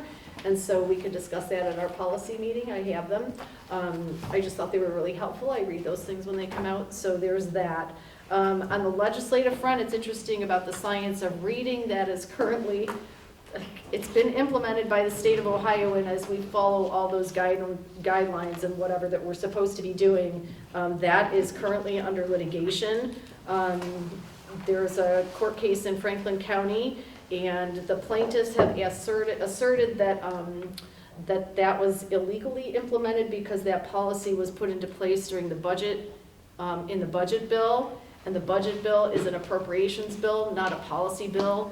And so I have a lawsuit. I read it. It was just very interesting. Yeah, and so you. Can I have a? Yeah, you can have a copy of this. I just thought it was interesting. So I'm not exactly sure what the outcome is, or if that case has been heard, or if there's been any movement on that case. But again, I read, right? So there's that. Yeah, I would also like a copy. Yeah, it was just really interesting. There's a lot of things going on legislatively, and if there was legislators every week put out at least 5 or 6 new bills that have to do with education. So I'm just going to tell you some of the things that are going on. I know that in the last meeting, we talked about the Ohio Joint Committee on Property Tax Review and Reform. They held their second meeting at the end of January. They invited individuals from the Ohio Board of Tax Appeals and 4 auditors from the County Auditors Association. They had some conversation, and they focused their testimony on explaining the appraisal process and standards, the Board of Revision process, public utility property, current agricultural use program, which is the CAUV program, forest tax law, which I don't know a whole lot about forest tax law. However, those are the things that they had conversation about and discussed with that committee, and real property exempted from taxation. Senator Lewis Blessing centered his questions to those individuals around tax abatements and exemptions. I know that's a big concern for many people in the state is properties that are exempt from tax and those that get discounts and abatements. He did express concern about housing supply, and he shared that he was hesitant to promote any additional property tax relief until those issues are addressed. And that anything that legislators put forth about property tax are going to come at mostly the expense of local governments, and so he's concerned about that. So at least I appreciated his viewpoint in that. So I continue to review what that committee is taking a look at, and they have until the end of the year, I think, to put out a report to the legislature. So there was that. The Senate Ways and Means Committee held proponent testimony on Senate Bill 186, which would require, upon the transfer of subdivision of property, that the seller or owner in the case to pay the county auditor the estimated current taxes on the property for the year along with all delinquent taxes. So that was interesting to me. A lot of times when owners are delinquent in taxes, they just organize a new entity, sell the property to the new entity, and then get away with not paying the delinquent taxes because they just transfer it to a new owner. So that's something that they're looking at. So he's got some legislation that might address things like that. The House Ways and Means Committee held a third hearing on House Bill 344, which would eliminate replacement property tax levies in addition to some other things, but I think that is the most concern to taxing agencies is the ability to have replacement levies. We here at Riverside don't have any of those, and we don't have any levies that would need replacement because our levies are continuous in nature. So that's, you know, good for us that we've gone along that path and have gotten all those things converted. Opponents of that bill included the OSBA, and they testified as an opponent. So there's that.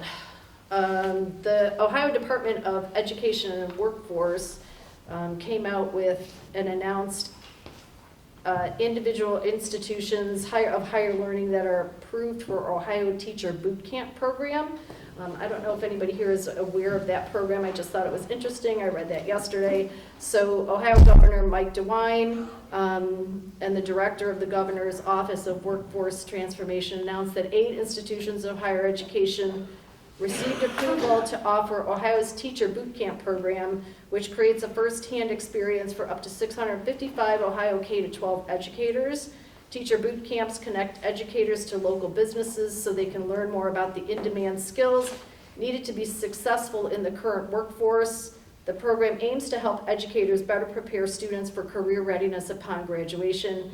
And during boot camps, educators complete related coursework and participate in business tours to learn about in-demand skills firsthand. And through these experiences, these educators are exposed to new industries, jobs, and skills so they can use real-world knowledge when teaching their students, helping them to better prepare for careers in their community upon graduation. And Lake Erie College is one of those institutions who was approved, 8 of them throughout the state of Ohio, institutions of higher learning. So that's great because they're right in our own community. I think the Business Advisory Committee that's kind of what that whole role of that committee is supposed to do. So I think this was kind of cool if anybody wants this. I already knew about that, so I'm I sure. don't need that one. I'm I sure. just need the lawsuit stuff. I just think it's interesting, right? Like, but I think that you know our community should know that these things are out there and that we should be taking advantage of those kinds of things. The opportunity to get our kids in good places. So again, there's a couple more things. In the week of January 29th, the School Bus Safety Working Group came out with 17 recommendations that could impact the Department of Public Safety, the Department of Education and Workforce, and the state legislature. And so there were 17 recommendations that they had for school districts and whatnot, and that report is available for people to review if they so choose, those 17 recommendations. So I have that. I think they are still trying to figure out how How they they need to become mandated. They're trying to figure out how they are Correct. paid for, correct? So that's all in there. Again, they haven't really, they've just said, hey, these are really great things, but they haven't really come up with how they're going to implement any of them or which of them they're going to implement. There's just 17 recommendations. In the week of February 5th, the House voted to pass the capital budget, which contains $600 million for the Ohio Facilities Construction Commission to use for school building improvements and efforts across the state, and this legislation now heads to the Senate. So the capital budget is different than the spending budget in the state of Ohio. So those come at different times and different times in the biennial budget. Maybe we'll get our money. Who knows? I think we're still far back. Yeah, on we're the still list. waiting. Just The House voted to pass Senate Bill 17, which would require the state board to update the standards and model curriculum for financial literacy and entrepreneurship in grades 9 through 12 to include free market capitalism content. That now heads back to the Senate for a concurrent vote.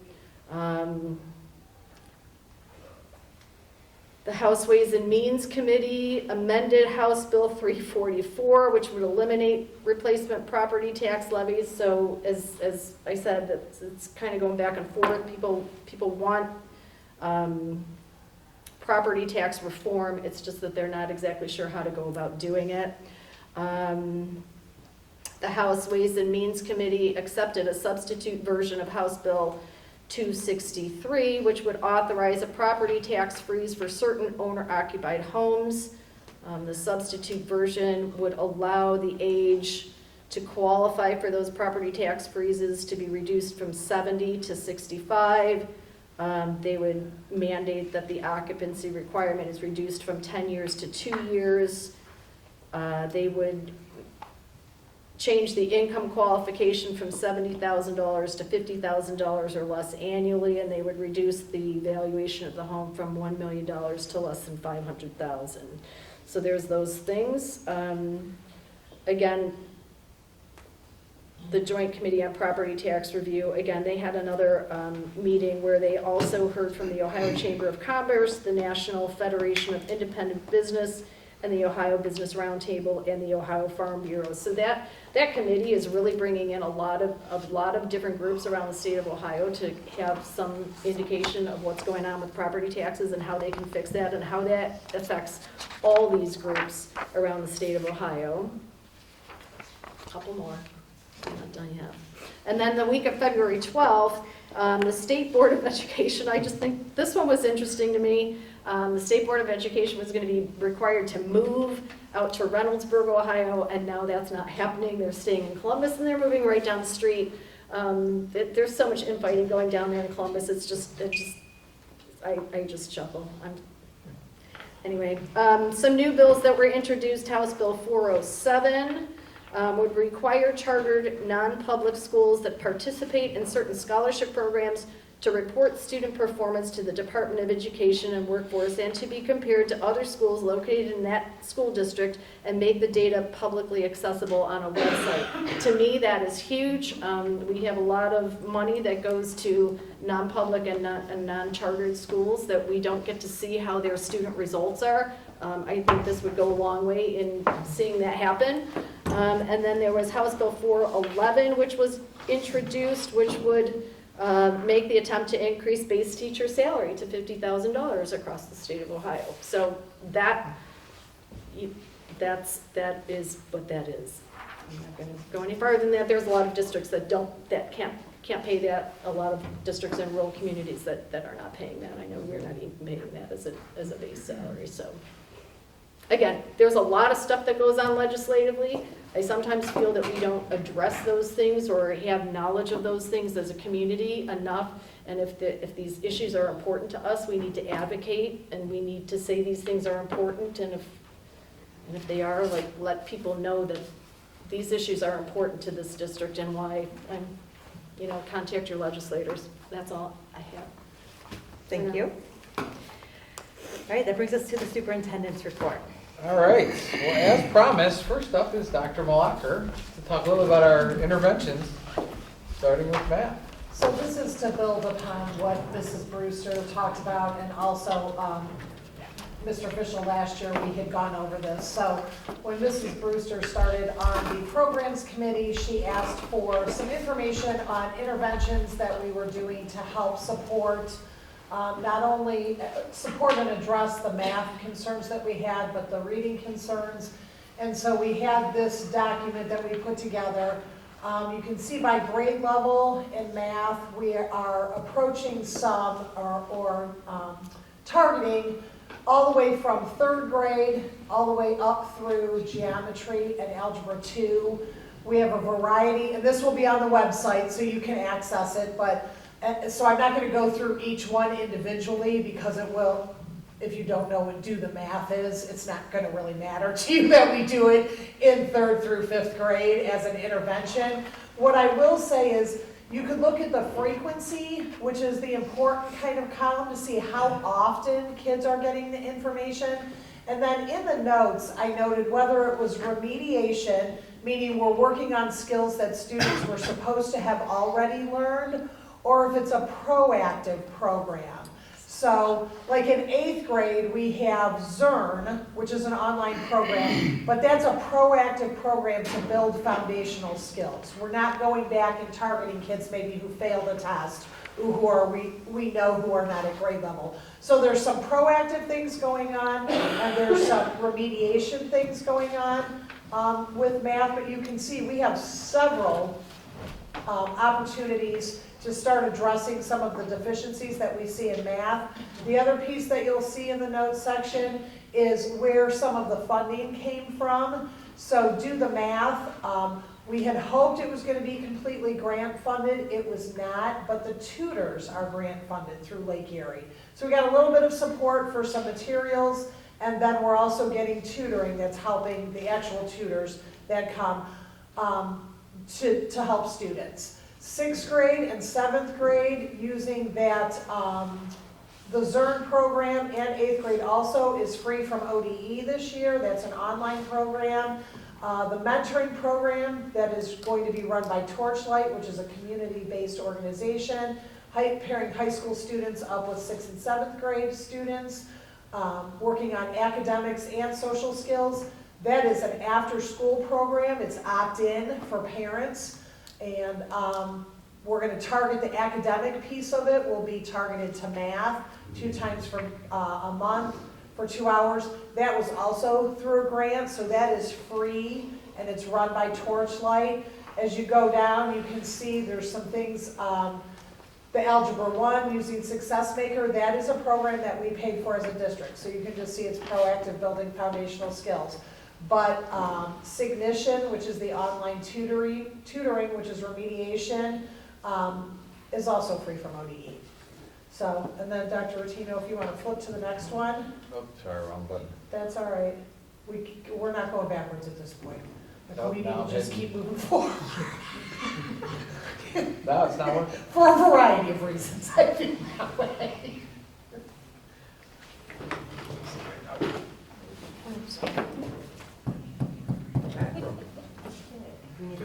Well, Oh, there we what I go. will, okay, wait, that's, There we go. oh, there we go. There you go. Okay, got it. All right, thank you. Then some of the things that we put into place are interventions at the elementary level to help support and target some of those reading deficiencies that we have seen. Kindergarten and 1st grade, we put a new phonemic awareness program called Haggerty in place. Foundations is our core program. We have the new Geodes books that we bought. Those are the decodable books. When Mr. Fischel was part of the programs committee, the board approved that purchase. We put in some other things for 3rd, 4th, and 5th grade that are more phonics focused. And you can see again in the notes sections what's kind of proactive, and what we're doing is some remediation to support students where we may see those deficiencies. Yeah, I was just going to say on the Haggerty phonemic awareness, that is an excellent program for our preschoolers. And are they using it? Okay, good. Laura Augustine, one of our instructional coaches, is working with the preschool. Okay. We'll put that with Yep. We piloted it in Perry and Fairport. Yeah, okay. So we thought it was important to make sure that everyone knew exactly what we were doing to address some of the academic deficiencies that we have seen. And I also thought it was important to kind of point out our fiscal responsibility in accessing as much as we can that support from the state or grant funded. So that's that. Thank you for Lots been going on in the district throughout this month. First of all, February is Black History Month, and our district schools have celebrated the achievements of and accomplishments of African Americans in a variety of ways, including daily announcements and social media posts, school and grade-wide events. Students did some research in one of our elementary schools of important black contributors to America, including Rosa Parks, Ruby Bridges, Martin Luther King Jr., Jesse Owens, Harriet Tubman, Ron McNair, and Nick Chubb. So that was at Riverview. There's a Living Wax Museum that's occurring in one of our schools, as well as a handprint tribute, which is the picture up to the upper right there, quilt to Dr. Martin Luther King Jr., which kind of surrounded all of the positive traits that Dr. King stood for. Also throughout the district, give an update quickly about 5th grade transition to Lamouth and what that looked like. This past month, Dr. Bassich and I met with, first of all, the Buckeye PTA, Melridge PTO, and AMSCO groups to discuss the end of the year celebration, some of the things that we knew parents would have concerns about, what's that going to look like, along with the future configuration of the parent group. I know AMSCO itself is really excited to have another grade level there, and have already recruited some volunteers for them as all their boards are leaving, so they've got some new volunteers to join their group. As well, we did host 2 informational nights, which were relatively well-packed with fourth grade parents on February 7th and the 13th at Luth Middle School.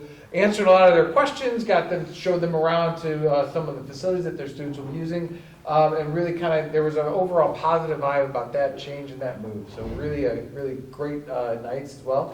Wanted to give that vestibule update. There are some pictures of the Melridge Festival. Work began on that earlier this month. The office is off to the right there. It's the right-hand side picture with our school security officers there, and the second set of doors are installed. They're working out some of the kinks with some of the electrical moving forward and finishing some of that as school's in session. It does make it a little challenge. Our other buildings are scheduled to be completed during the summer months, actually start on June 11th, I believe you said, or somewhere in early June. 4th or 5th. 4th, yeah. So they're going to start right away and work with that construction, because a lot of those require a lot more considerable construction to make those happen. But really nice. The building looks completely different when you walk in, and parents have commented, wow, it's going to be great as they work to finish it up. So I did mention earlier, I think I need to just stop talking sometimes. Some people will agree with me, but we did have our district facilities planning meeting. Had kind of a kickoff meeting yesterday to discover several options. It was a wonderful meeting. We discussed that we have a second meeting scheduled relatively quickly, and we had some central office staff. Ms. Brewster was there, as well as a parent and community member who really kind of provided a lot of input. And it was just kind of that, what do we want out of this committee? What's the scope and sequence? And kind of, here's some thoughts and get some feedback. And already we've changed some ideas and kind of moved forward. It's really some, like I said, it's been the first meeting's been real collaborative and really kind of great nature and kind of what the next steps are for that, so we can get moving on that, because I do understand that there is some time. Share some highlights. February 9th, the NHS students hosted Parents Night Out, where parents could drop their kids off for babysitting. Who doesn't love that? At the Riverside campus. And 30 kids were dropped off for fun games, and they were all picked up. So that's really important as well. Valentine's Day dance, Mr. Hall mentioned this. This is just awesome.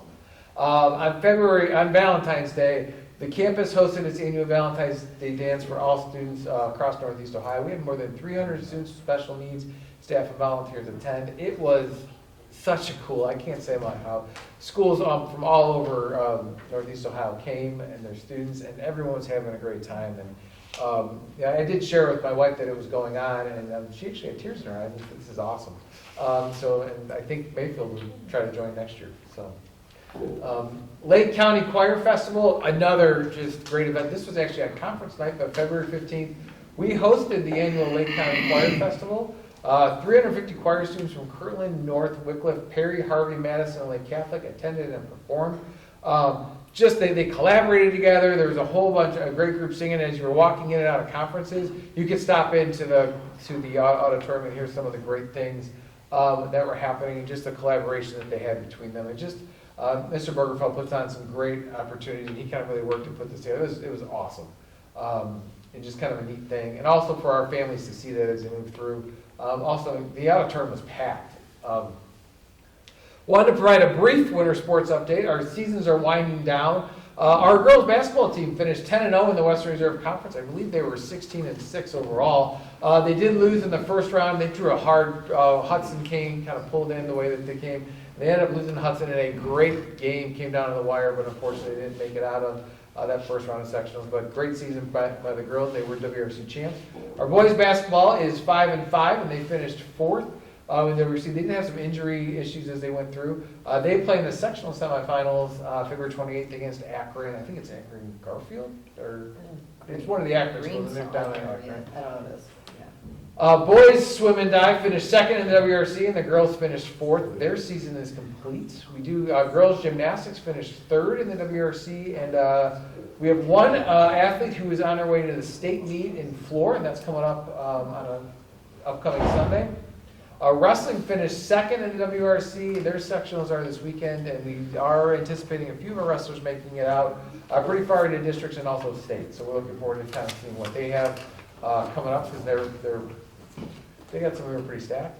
And finally, upcoming community events. There's February, March are pretty busy around here.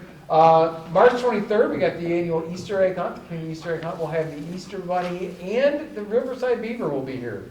So they will both be making an appearance at our Easter egg hunt. That is the first Saturday going into our spring break. The musical and the Senior Citizen Appreciation Dinner is March 14th through 16th. They are doing Big Fish this year. It's really exciting. I know those students are working really hard. The NHS Spring Carnival is April 12th, and the craft show is the 20th. So our National Honor Society students, April's a pretty busy month for them with some of their events. And finally, we're getting ready for next year and our future Beavers. Kindergarten orientation enrollment starts Tuesday, April 2nd for registration. And we're looking forward to the class of 2037. Wow. So that enrollment will open up, and it is online, and those information are posted on our social media as well as our website. Yeah. I was going to ask about preschool enrollment. Preschool enrollment has gone on. Our actual typicals are full. So we have a waiting list that's already gone through, so our preschool filled up, and we're excited to get them started. So that concludes my report. Almost 8. All right, that brings us to the treasurer's report and committee update. So Finance, Audit, and Personnel Committee, and Booster Organization Liaison, Mrs. Hart. So the Booster Organization Liaison, like I said, the biggest thing obviously for all the booster groups working together collectively is the egg hunt on March 23rd, which is always a lot of fun. We'll hope for good weather for that one because it can always be hit or miss every year. Finance, Audit, and Personnel, we met on February 15th. As far as personnel, Mallory did show us some of the 24-25 staffing survey that's going to be going out to all of our staff, so that was good to see. Mr. Platko will explain a lot of this stuff. I'm assuming you're going to talk about the City of Mentor tax exemption. Cover that. Yeah. We also did get the 9th consecutive year getting the Auditor State Award, so great job, Mr. Platko. Haven't gotten it yet, but it's anticipated. They told us we qualified. So Yeah. wait Did you for guys have to read the audit? What's that? Did they have to read the audit? We don't haze new members. I would not want to do that. We talked about we did an outstanding debt review, went through the board agenda review, talked about retirement, severance, termination benefits funds, all those kind of fun and exciting things.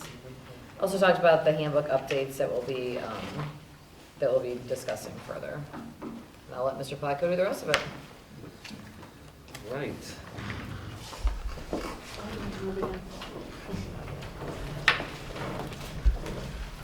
As always, we'll go through a little bit of our financial update here. So the financial report for January 2024, which is available on board docs and on the treasurer page on our website.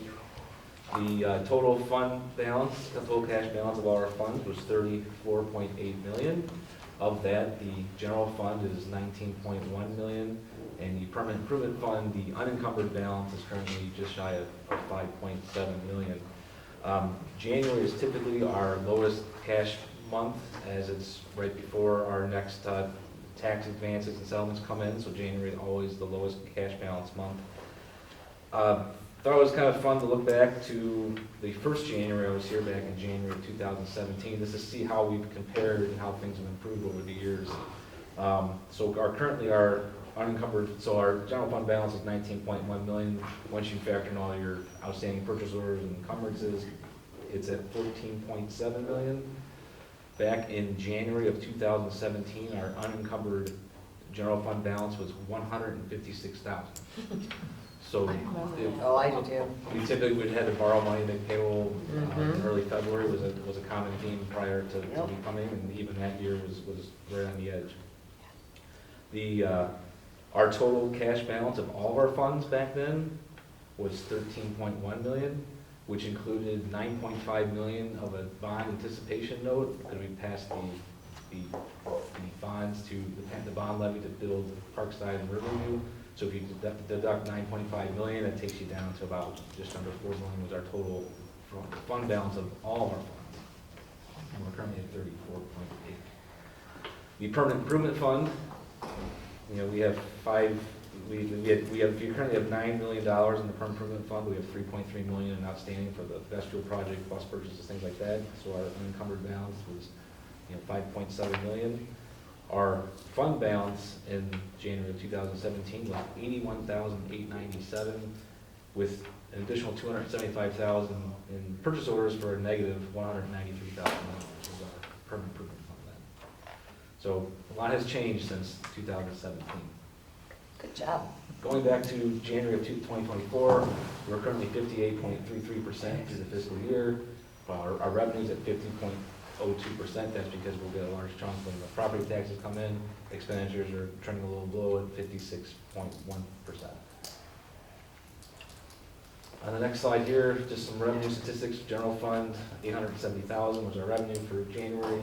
Of $571,000 was the unrestricted grants and our state funding payments. And we received $131,000 in casino tax revenue. We get that twice a year in January and in August. The interest revenue for January was $64,905.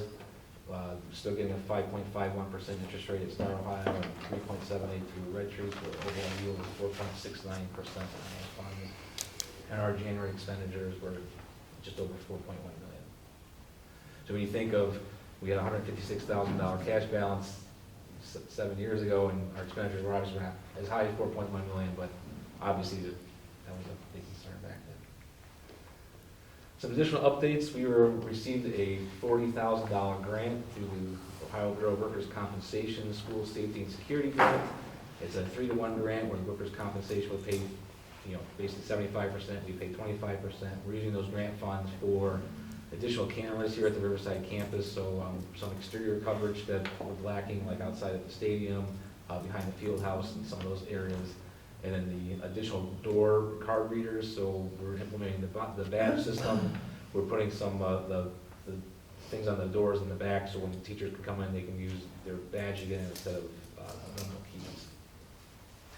The other thing I wanted to bring up was we received 3 of the new buses we ordered in December. We're waiting on the additional 2 more buses. But I wanted to go back and look at, back in 2017, we created a bus replacement schedule because we didn't really have one in place, nor did we have the funds to really keep up on it prior to that time.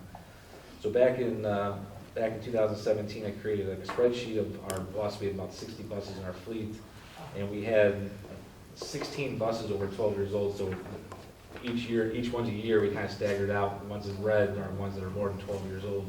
Research says, 8 to 10 years is the average life for a bus. Once you get beyond that, you're spending too much money on repairs. And typically, it's not the engines, it's the rust, the stringers, the frames that start rusting out, especially in Northeast Ohio.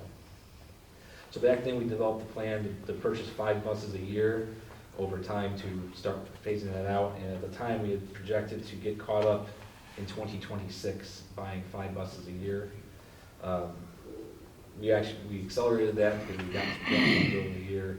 And right now, we only have 1 bus in service that's more than 12 years old. And so we're finally caught up, and now we can, maintain a good fleet. And actually, most of the buses that we had at the time back then are obviously out of service at this point. So we got a lot of, it was good to finally get that caught up over the years. Question. You mentioned the rust on the undercarriage. Is that the largest problem as buses age, or what's the next biggest problem? It kind of depends on the bus. Sometimes it's transmissions and engines.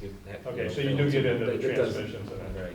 I remember when Jim Haffel was our transportation director, he always talked about the stringers underneath the bus was always the first thing to go with the salt.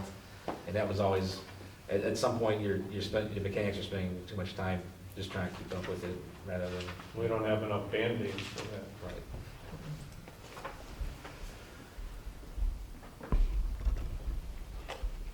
The audit update, as Mrs. Harden mentioned, our audit's complete, so it's the 9th consecutive year we're receiving the Auditor State Award. We also received the 4-star rating for highest achievement in open and transparent government.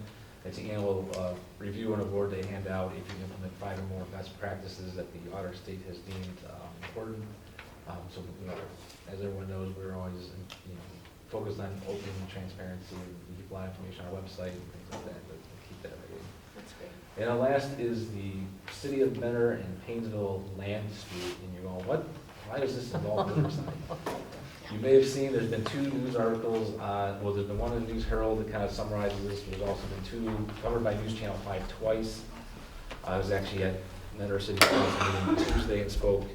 So what this is, so there's been a long-standing dispute between the 2 cities regarding, it's called the Shamrock property. It's basically, the best way to describe it is Home Depot and Mentor, the land behind it, all that vacant land with the cobblestone apartment complex in the middle, and it's There's a traffic circle that kind of goes to nothing over there. It was owned by a developer. They were supposed to do road improvements to Diamond Center and Menor, and they went bankrupt and they didn't do those. And so the city of Menor made those improvements on their own dime, and then they acquired 215 acres of land from that developer that's located in the city of Paynesville. It was, the land in the city of Paynesville was once annexed from Paynesville Township. That's why it falls within the Riverside School District, because the school districts don't change, just the change to the city. The city of Menor has filed for tax exemption on it, as typically most public entities do, but this one's different because it's not land within their own community, it's within Paynesville. Paynesville's upset because they have a development plan for the property, and if it doesn't get developed, they won't receive the tax revenue. We lose on inside millage, and whatever's outstanding on property taxes on that property now becomes exempt, which shifts the burden to our taxpayers, and we also lose on inside millage. So it's a very complex issue, and the city of Paynesville, along with us, have been appealing it. We've been trying to get them to talk to us and basically say, hey, let's come up with a plan to get this property developed. They're saying it's used for conservation. They want to use it for conservation. The land's been cleared. There's nothing special about the property, in my opinion. It's basically just overgrown grass, and there's a big dirt mound. If you drive by on Route 2, you can see a big dirt mound there, and they want to use it for conservation purposes. We've appealed the tax exemption. We have a hearing scheduled in May in Columbus at this time, so I won't go further into that detail. But I was at the last council meeting on Tuesday and spoke, and along with the city of Paynesville. Paynesville City Schools came to speak, OLA came to speak, the NAACP came to speak, and they pretty much just voted and moved on. They didn't address us at all. So there's my second request to them to open a dialogue. I've not heard anything. I sent a letter prior to the previous council meeting asking them to table the resolution, or they call them ordinances there. Didn't get a response. So the third reading and final of an ordinance to further designate as conservation is on the next council meeting, and I'm sure there'll be representatives there again to speak again. Are they allowed to they're allowed to go forward with conservation property in a community that's not even their community? So they can designate another community's property as conservation property. That's interesting. Right. And another example, which is not really it's similar but not similar, is if you know of Menor Beach Park, which is at the end of 306 at the end. It's actually owned by the city of Menor. It's in the city of Menor on the lake. But that's a different scenario because it's actually a park, where this property is not really, they're designating as conservation parkland that's not open to the public. At least that one was finally resolved, right? So And this has been like an ongoing dispute now for probably more than 20 years. Yeah. But they have the park in there and it's useful now and all of that, so. So I want you to be aware of that, because, we have been appealing it, and, Paynesville City has offered a 50-50 JED, so whatever develops there, the city pays 50% of the income tax, and they're not really sitting down at the table to even entertain the idea. Is it currently exempt? Because I know that in order to claim exemption, you actually have to pay the property tax on it until it becomes exempt, and then they refund you the money. They didn't pay the taxes, they got exempt. And Is it exempt? It's It's exempt. already exempt now? They Okay. filed for it in 2020, Oh, and all the right. state granted the exemption, but did not provide any explanation whatsoever. It was just, they applied for it, they got granted, and we appealed it, and it's, this is now, almost 4 years later, we're gonna go to hearing.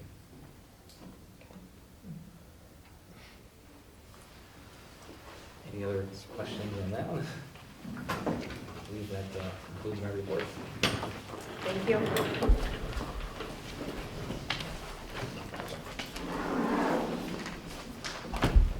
Okay, that brings us to public participation. Anyone wishing to address the Board of Education will be recognized by the Board President. Speakers are requested to speak from the podium, identify themselves and their topic. Comments are limited to 3 minutes.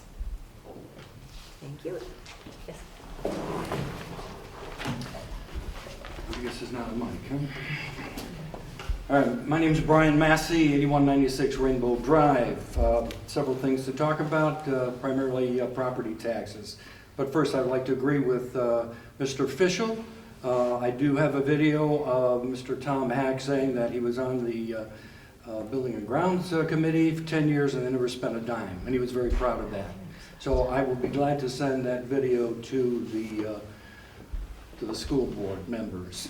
Also, back in 2017, I did some looking at research on property taxes. That time I came up with the statement, if we stay on this path of ever increasing property taxes, we're going to price seniors and those living on fixed income out of their home.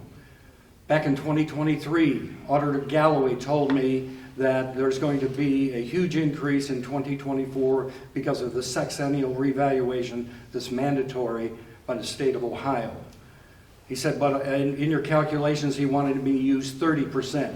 So what I did, I've done the work, calculated how much estimated revenue each municipality and each school board will receive and the cost for each taxpayer. Mr. Platko and Mr. Rotino have agreed to meet with me and go through the numbers. I've already gone through the numbers with the auditor's office, so I'm very comfortable with what I have. But what I'm saying right now is there are of the 9 school districts, 5 in Lake County are at the 20 mil limitation. I don't know if everybody in this room understands what 20 mil limitation means, but it basically is your outside levy funds are taxed as inside millage, and the taxpayers don't get to vote on it.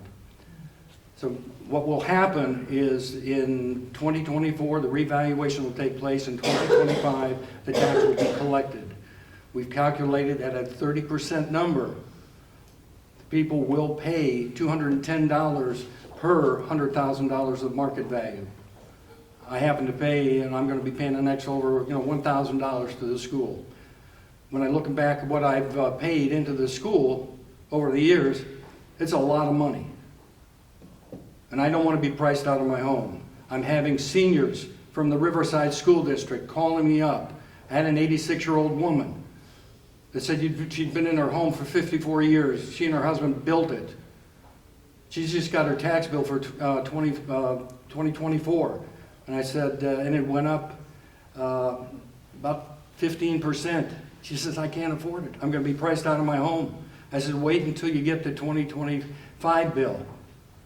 We took it down to Treasurer Zern's office, and he says, well, we're not going to foreclose on your home as long as you're making monthly payments, but we're going to have a lien on your house that when you sell or you transfer it to the next generation, we're going to take all the taxes back. If I may have another minute, it's very important. I'm sorry, 3 minutes for... Then I'm going to tell the people, I'm going to show the people. I'm sorry, your time is up? But the time any is up. tax Is there that will- any that other will public? make- I'm sorry, time is When up. you lose your Mr. home, Massey. it's immoral, and everybody's going to know that. Is there any other I public promise I'll tell participation? I will expose you all. Can I Board comment. Go. No, I have board comments, please. Okay. Thank you. Any other public participation? Great, thank you. That brings us to the, first we have a facilities plan advancement. There's a motion to approve the January 25th, 2024 proposal for advancing facilities plan. Can I get a second? I will second that. Thank you. Any discussion? Yeah, I think it was way premature. I had sent over a bunch of items and with questions. I think it's vague and abstract. I think we're nowhere near ready to move on with that. I think we need a work session to identify more clearly what some of those items are. As I was reading through that, I was trying to consider 10 people sitting there and reading that, and would they all agree on what the words were saying? And I thought you'd get a real diverse view of what some of those phrases meant. And I think that having a template like that is not going to be productive. That's my input. I think we need a work session. Any other discussion? All right. Is there any clarification that, could be made at this table? I had a list of at least 20 items. Okay, because mean, I it's- didn't see the list. Well, not allowed to do that because Yeah, I know. it would be like a board meeting, so only Ms. Krasinski would be able to receive that. You can actually send it to the entire board, we just can't discuss it in email. So it could be sent to the entire board. Okay, so, yeah, I think that we're premature in approving that because I think it's too abstract in its present form. I think it needs further identification of what the meaning of the document is. Not the general meaning, but the meaning of the terms and words in there that I think would be viewed by many people with different definitions, so. Well, I'm not in receipt of it, but I think it would be helpful to everyone if there's, there's always the educational lingo and different things. It might be helpful to have some clarity brought if we're including the public so they understand what we mean by the terms. So everybody had a copy of the proposal. It was provided last month on Yeah, I January know. 25th, and then again But what this I'm week. saying is, whatever came up, that needs clarity. I'm on that committee with Dr. Rotino, maybe we can go through that list and Be see. glad to- Okay, Yeah, I'll I'd like provide to it. see the list. Yeah, thank you. okay, thank you. Any other discussion? All right, Mr. Placco, can you call the roll? Scott Fishel? And this is a vote to approve that document? Mm-hmm. No. Denise Brewster? Yes, with clarity. Well, hold on, we're approving this document, we can't change it after this.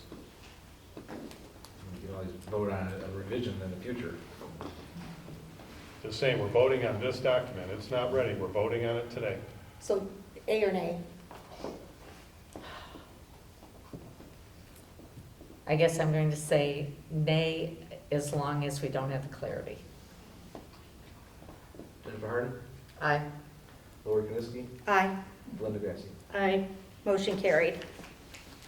That brings us to the consent agenda for finance and audit. Motion to approve the items on the consent agenda, items A through M. If I can have a second, please. I'll second. Thank you. We do have some donations to acknowledge. We have an $18,783 donation from the Riverside Gridiron Club for 3 additional coaches for the 23-24 school year. And also $2,500 from the Armstrong Family Foundation Fund for the golf team account. So thank you very much to both of those groups. Do we have any discussion? Yeah, can I just ask a question on the then and nows? Sure. We always have then and nows for the ESC, and I get it. Why don't we do purchase orders in advance? This is just a general question from my own knowledge, for the amount of money that we know we're gonna spend. Do you know what I'm saying? Like, the whole Some of purpose these of the then items- and now is because, One of the challenges, sometimes it's hard to do the PO in advance because sometimes we don't know the cost depending on how many actual days we're gonna need for certain. so is it services. over the PO that we already, These Yeah. particular ones were items that were kind of in dispute with the ESC and billing issues, and so the PO was never done until they were resolved. okay, because I know, like, It's a little bit of we an always exception. know we're paying the ESC. I mean, But we don't know sometimes the specific services. For example, number 5, that is a new service that was added into a specific student having that need. So we would not have known that necessarily in August. okay. Just a technicality question that I always want to clarify for myself when I see it's to the ESC, right? I don't have any other questions. Okay, there's no other questions. You can call the roll, please. Denise Brewster? Aye. Jennifer Harden? Aye. Lori Kniske? Aye. Linda Grassi? Aye. Scott Fishel? Aye. Motion carried. That's next consent agenda for personnel. Motion to approve the items listed on the personnel consent agenda as recommended by the superintendent, items A through H. Second. Thank you. Is there any discussion? If not, call the roll, please. Jennifer Harden? Aye. Lori Kniske? Aye. Linda Grassi? Aye. Scott Fishel? Aye. Denise Brewster? Denise Brewster? Aye, sorry, I was reading something. Motion Sorry. carried. That brings us to the consent agenda for curriculum and programming. Okay. A motion to approve item A listed on the curriculum and programming consent agenda as recommended by the superintendent. I'll second. Thank you. Any discussion? All right, Mr. Blacko, can you call the roll? Lori Kniske? Aye. Linda Grassi? Aye. Scott Fishel? Aye. Denise Brewster? Aye. Jennifer Harden? Aye. I'm coming. Motion carried. Last year, oh, I know. She does All such a good right, job. that brings us to the consent agenda for buildings, grounds, and operations. Just want to pull out A and just ask one clarifying question. So you should go ahead and make a motion. I make and a then we motion to pull out A discuss. to have discussion. Well, it's part of the process, so you can read the motion. Somebody will We can- second, and then we have discussion. Okay. You could, yeah, you could have discussion, and then if you decide you want to pull it out, you can Okay. pull it out at Yep. that point. All right. So make a motion to approve the items listed on the buildings and grounds operation consent agenda as recommended by the superintendent, items A through C, with the motion of pulling out A for discussion.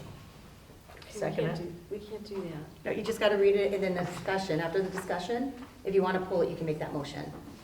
We can discuss all three We'll items. discuss them all and then pull. Okay. So it's just the motion to approve these, So I and then we make have a discussion. motion to approve the buildings and grounds operation consent agenda as recommended by the superintendent, items A through C. I'll second.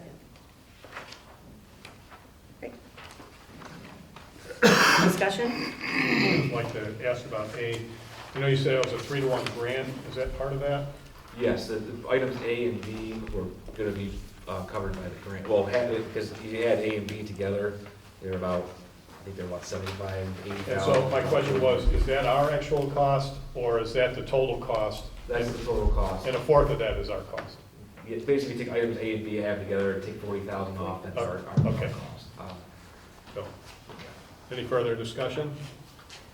No, are you going to leave it in? Yes, we'll leave it. Okay. And Mr. Blanco, can you call the roll?